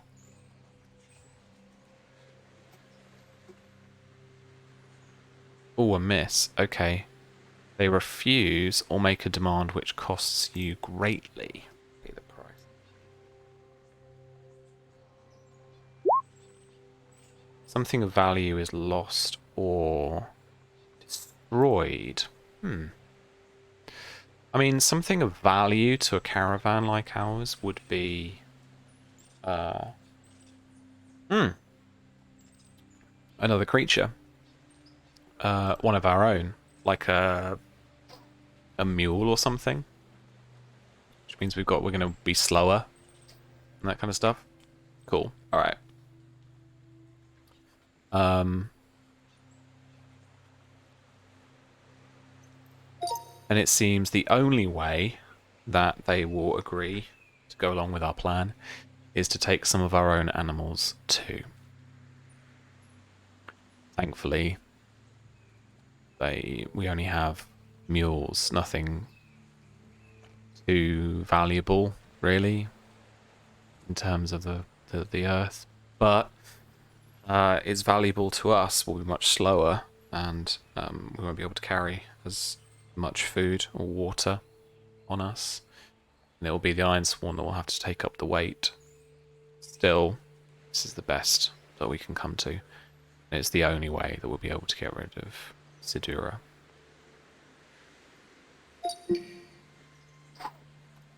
Alright then. We need to spend time in the community. No.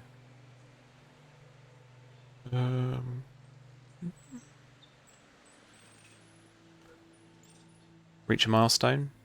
Overcoming a critical obstacle, completing a perilous journey, solving a complex mystery, defeating a powerful threat, gaining vital support, or acquiring a crucial item. You may mark progress. A dangerous quest. Mark 2 progress. Oh wait, that's on my summary, isn't it?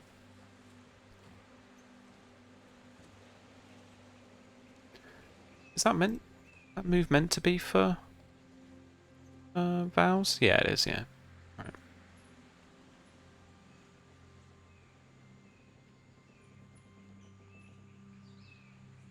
Well, I don't have the family raiding spear anymore, do I? Good boots.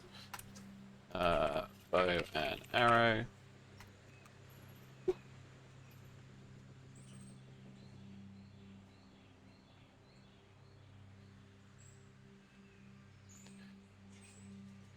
Okay, Mark 2 progress.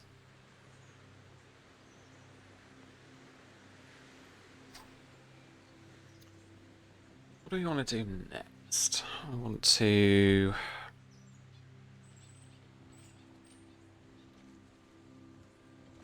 try and scout out the best approach to the caravan.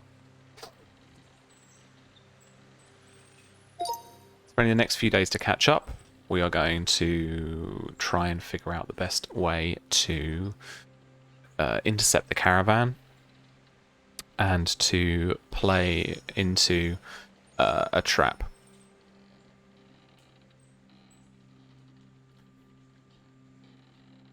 I'm going to try and sneak into our camp at some point in the night, and therefore get to some of the other Ironsworn, understand the plan, and then set things in motion.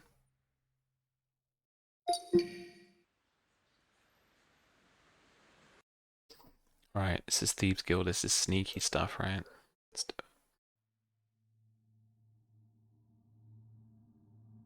it. Okay. This feels like secure an advantage. Assess the situation, make preparations, or attempt to gain leverage. You act with speed, agility, or precision. Roll edge, stealth or trickery. Roll shadow. With expertise, insight, or observation. Roll wits. I think we're going to go with shadow.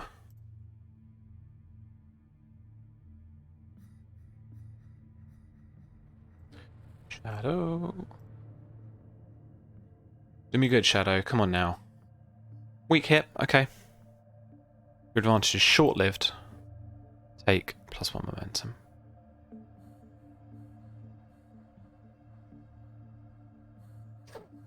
Make another move now, not a progress move, and add +1. Prepare to act. Take 2 momentum. Yeah, okay, fair enough.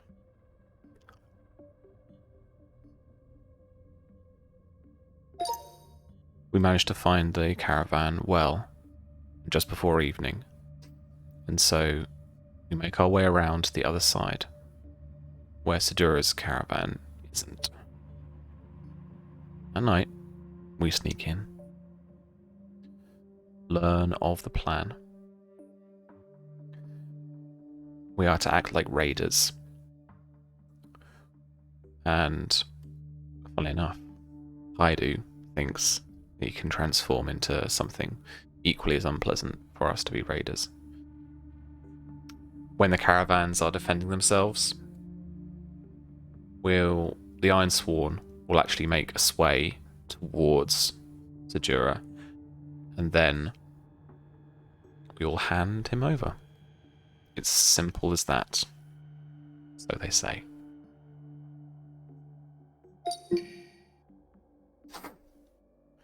All right. So let's set things in motion. So let's...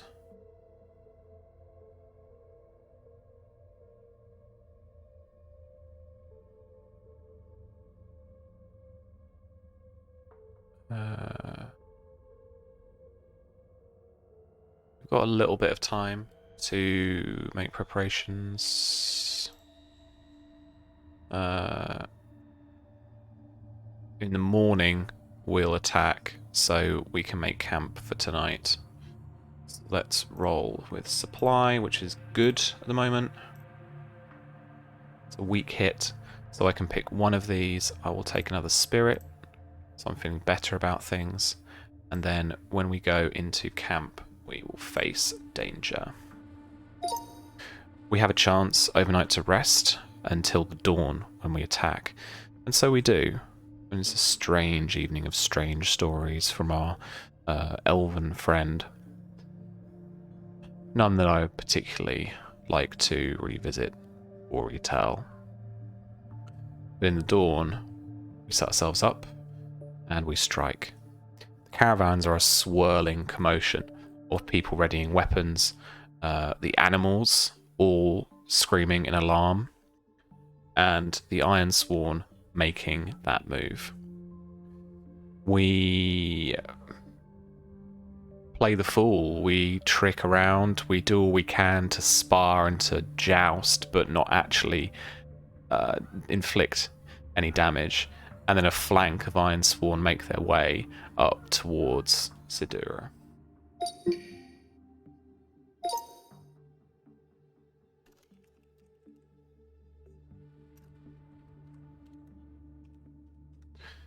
I'll do. Let's roll Shadow, because we are being silly about it. Miss? Fuck. Progress is undermined by a dramatic and costly turn of events. Pay the price. Oh man, what could that even be? What could that be? So, something that Haidu does, or it's something that, you know what it is. They betray that they're working together. They betray us, and now the caravan is fighting this other caravan. That's definitely what happens. Okay. Cool. Traitor time. Traitor. Traitor. Okay, now we actually have to fight. One more combat for the night, and then we'll call it a day.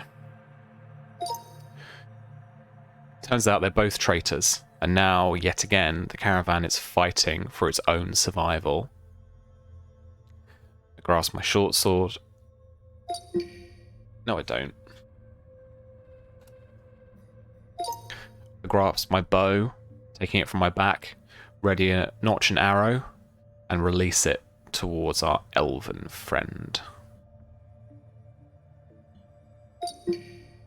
Alright. This is for sure going to be a formidable opponent. There are a pair of them, right? And by elven friend, I think I mean Haidu. Like, traitor time. Like, this guy's fucking gonna be done. Gonna be done in. Alright. I've got some awesome fucking end of the world style music. Do this. Whom. Coming.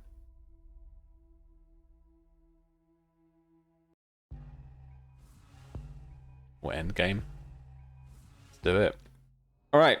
When you enter combat, you've been ambushed, roll wits. Let's roll wits. Strong hit, motherfucker, yes! Take 2 momentum, you have the initiative. Oh shit. 6 momentum. That's what I'm after. Alright. Let's strike. I am rolling with edge. Notch and arrow. Off. Oh, really? Okay.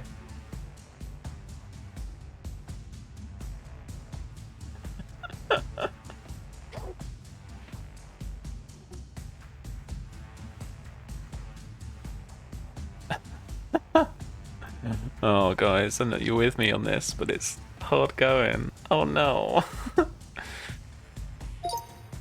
The arrow sinks into soft, thick hide as Haidu transforms into this 4-armed giant beast. And I just have to aim for some soft, squishy parts.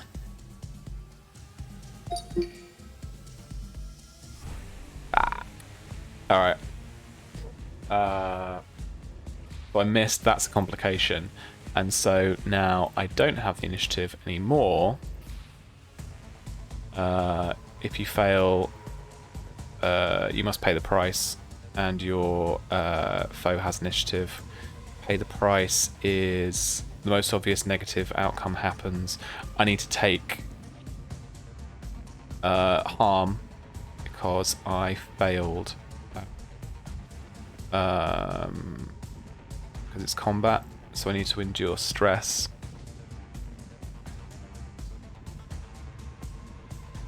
No, I need to endure harm, sorry. So it like careers towards me and crashes through and you know, hits me. Minus health equal to my foe's rank. So if it's formidable, hang on, wasn't it 1, 3, 4? Yeah. I deal 1 progress per harm, and they inflict 3. Oh fuck. Or I might buy it, friends. Yep, that's me down to 0. Fab.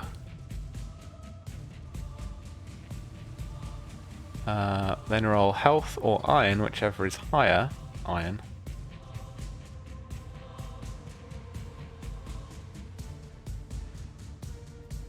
Burn momentum for a weak hit.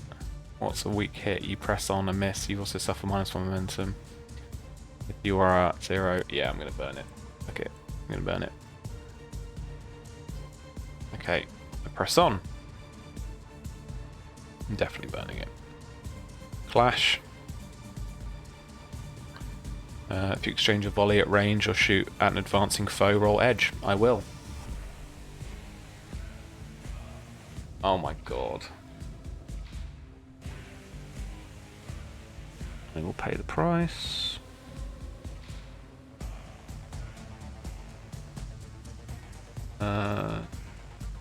Have to endure harm. To pay the price, right? The most obvious negative outcome happens, exchange thing. But I have to do the endure harm anyway, right? How come I have to do kind of both moves? That's really weird. That's when he said they're going to spice it up. Yeah, absolutely. So...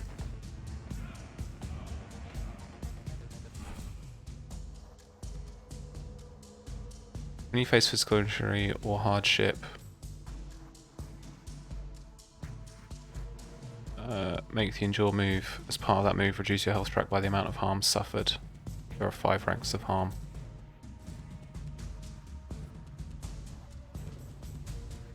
I mean, that's what confuses me. But if we look at the move again, so we're just clashed, right? It just says on you are outmatched and must pay the price.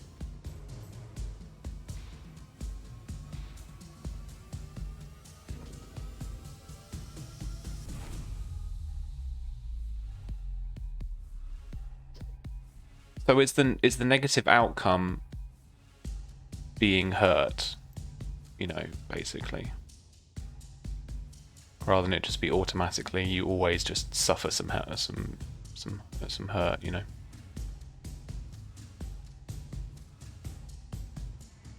Oh, it is harmful. It is stressful. Okay. Yeah. No, that makes. Okay. I guess it's just in the wording. Okay. Make the most obvious outcome happen. Yeah. I get. Right here. I knock arrow after arrow, shoot as fast as I can as he advances towards me, but the arms are too much and crash into me and send me flying. I whip out my short sword, and we are back to close quarters as I'm pinned to the ground and he is smashing his giant fists into the floor around me.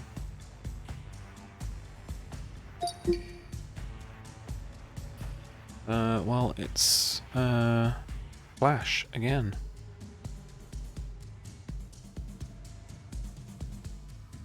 This is going to be with iron.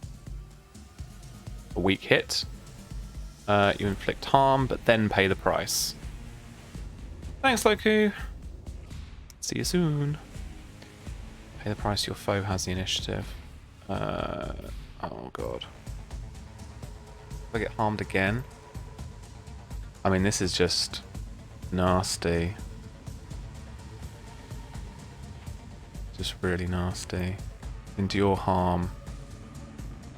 If you're at 0 health, suffer minus momentum equal to any remaining health. Then roll health or iron, whichever is higher.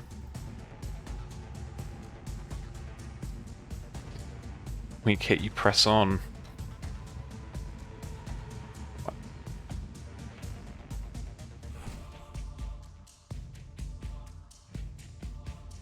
Oof.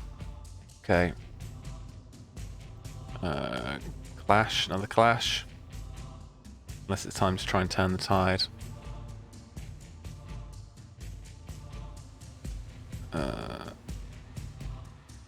If you fail to score a hit on that move, you must suffer a dire outcome. Pay the price. Turn the tide. I roll out from under his arms and I try to turn the tide of this fight, trying to jam my short sword into his abdomen.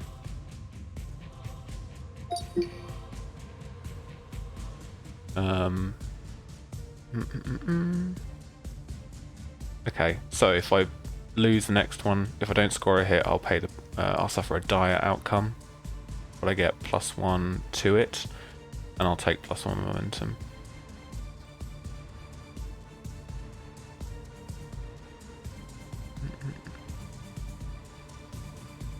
Do I get the initiative? Yeah. Okay. Come on, strike! Strike it! Oh my fucking god. I'm definitely just dead. Endure harm.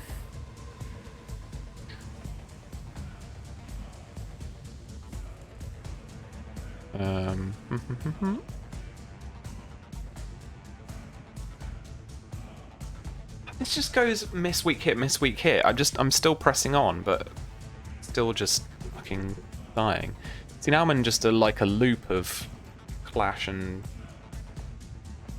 suffering health. Fuck me, a weak hit? Okay. You inflict harm, pay the price.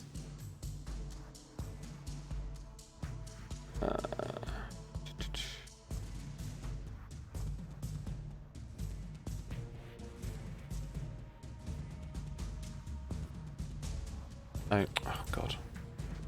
Press. Inflict harm. I've done. What have I done? 1 harm for this entire thing? Well, it's 2 harm because it's physical attack, isn't it? No, but I did a. Did I do a strike that was really good? Oh no, the strike was pants. That's why that happened. Okay, yeah. Enter the fray was good, but otherwise, fuck all. And I really have to pay the price here. Where's Desolation?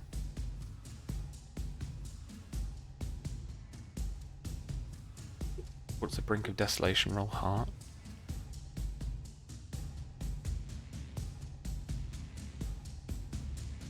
Let's roll on the pay the price thing. A new danger or foe is revealed. Oh my days. Okay.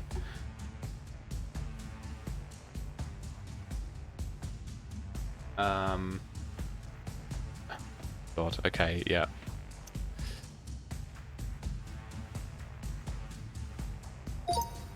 My sword slices into his belly, but it's not seemingly enough as the creature just pounds its chest and throws its arms towards me yet again.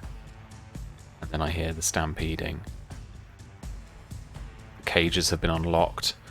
All of the animals and dangerous creatures that were caged up, even those under the drapes that were covering over some of the cages, have been released. And they're making light work of the caravan. Let's end it on a cliffhanger. That's it. The saga just turned into Dark Souls. Yeah, that's about right. We're fucked now. Oh man. Oh, that is it. Turning this off now. God, that was hard. Poor Euros is not getting out of this alive, or very quickly. I think I need to put a bit more thought into some of these pay the price things. The randomization is all right, but I'm getting a lot of like a new foe, a new thing, and that's like, okay, cool, but I need something with it. Maybe, you know, that's what the Oracle stuff's for sure.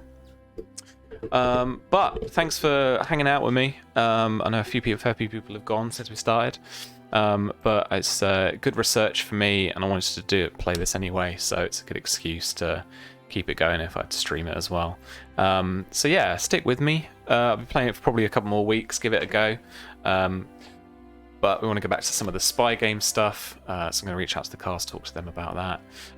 And then tomorrow we're playing one-shots as well at the moment until we start up after the fire again, which I know everyone's waiting for, but we're going to gotta have like session zeros and stuff like that, so we're going to sort that out.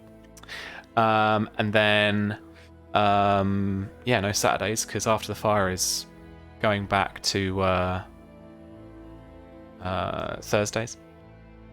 But we'll then also be back, not this Monday, because I'm away, but the following Monday, where, well, I don't know, we can figure out with the cast, but we are streaming some of our latest Kickstarter, Cursed Captains of Cthulhu, which, if you missed it, is a swashbuckling adventure against eldritch horrors of like Lovecraftian mythos. So the Kickstarter's all finished up now, but you can still check out the campaign, see what it's all about in there in the link, and check us out on Mondays when we'll be streaming it. Virginia's in the GM's chair for that one. She is awesome. She may even be streaming now. Why didn't that? Oh, I didn't spell Virginia right, that's why. She is awesome, so do check her out, give her a follow as well. Let's see very quickly who is online that we can raid. Do a little raid too. Alright, Susie's up playing Red Dead Redemption roleplay. Let's go see her. That's her over there, and we are going over right now. You probably know her more than you know me. She is our media and marketing coordinator for Black Cats Gaming, so we'll go straight over, we'll show her some love, tell her that I nearly fucking just got worse, like I nearly died again. I'll let her know myself. But thanks for hanging out, and we'll see you all very soon, hopefully. Take care, everyone. Bye.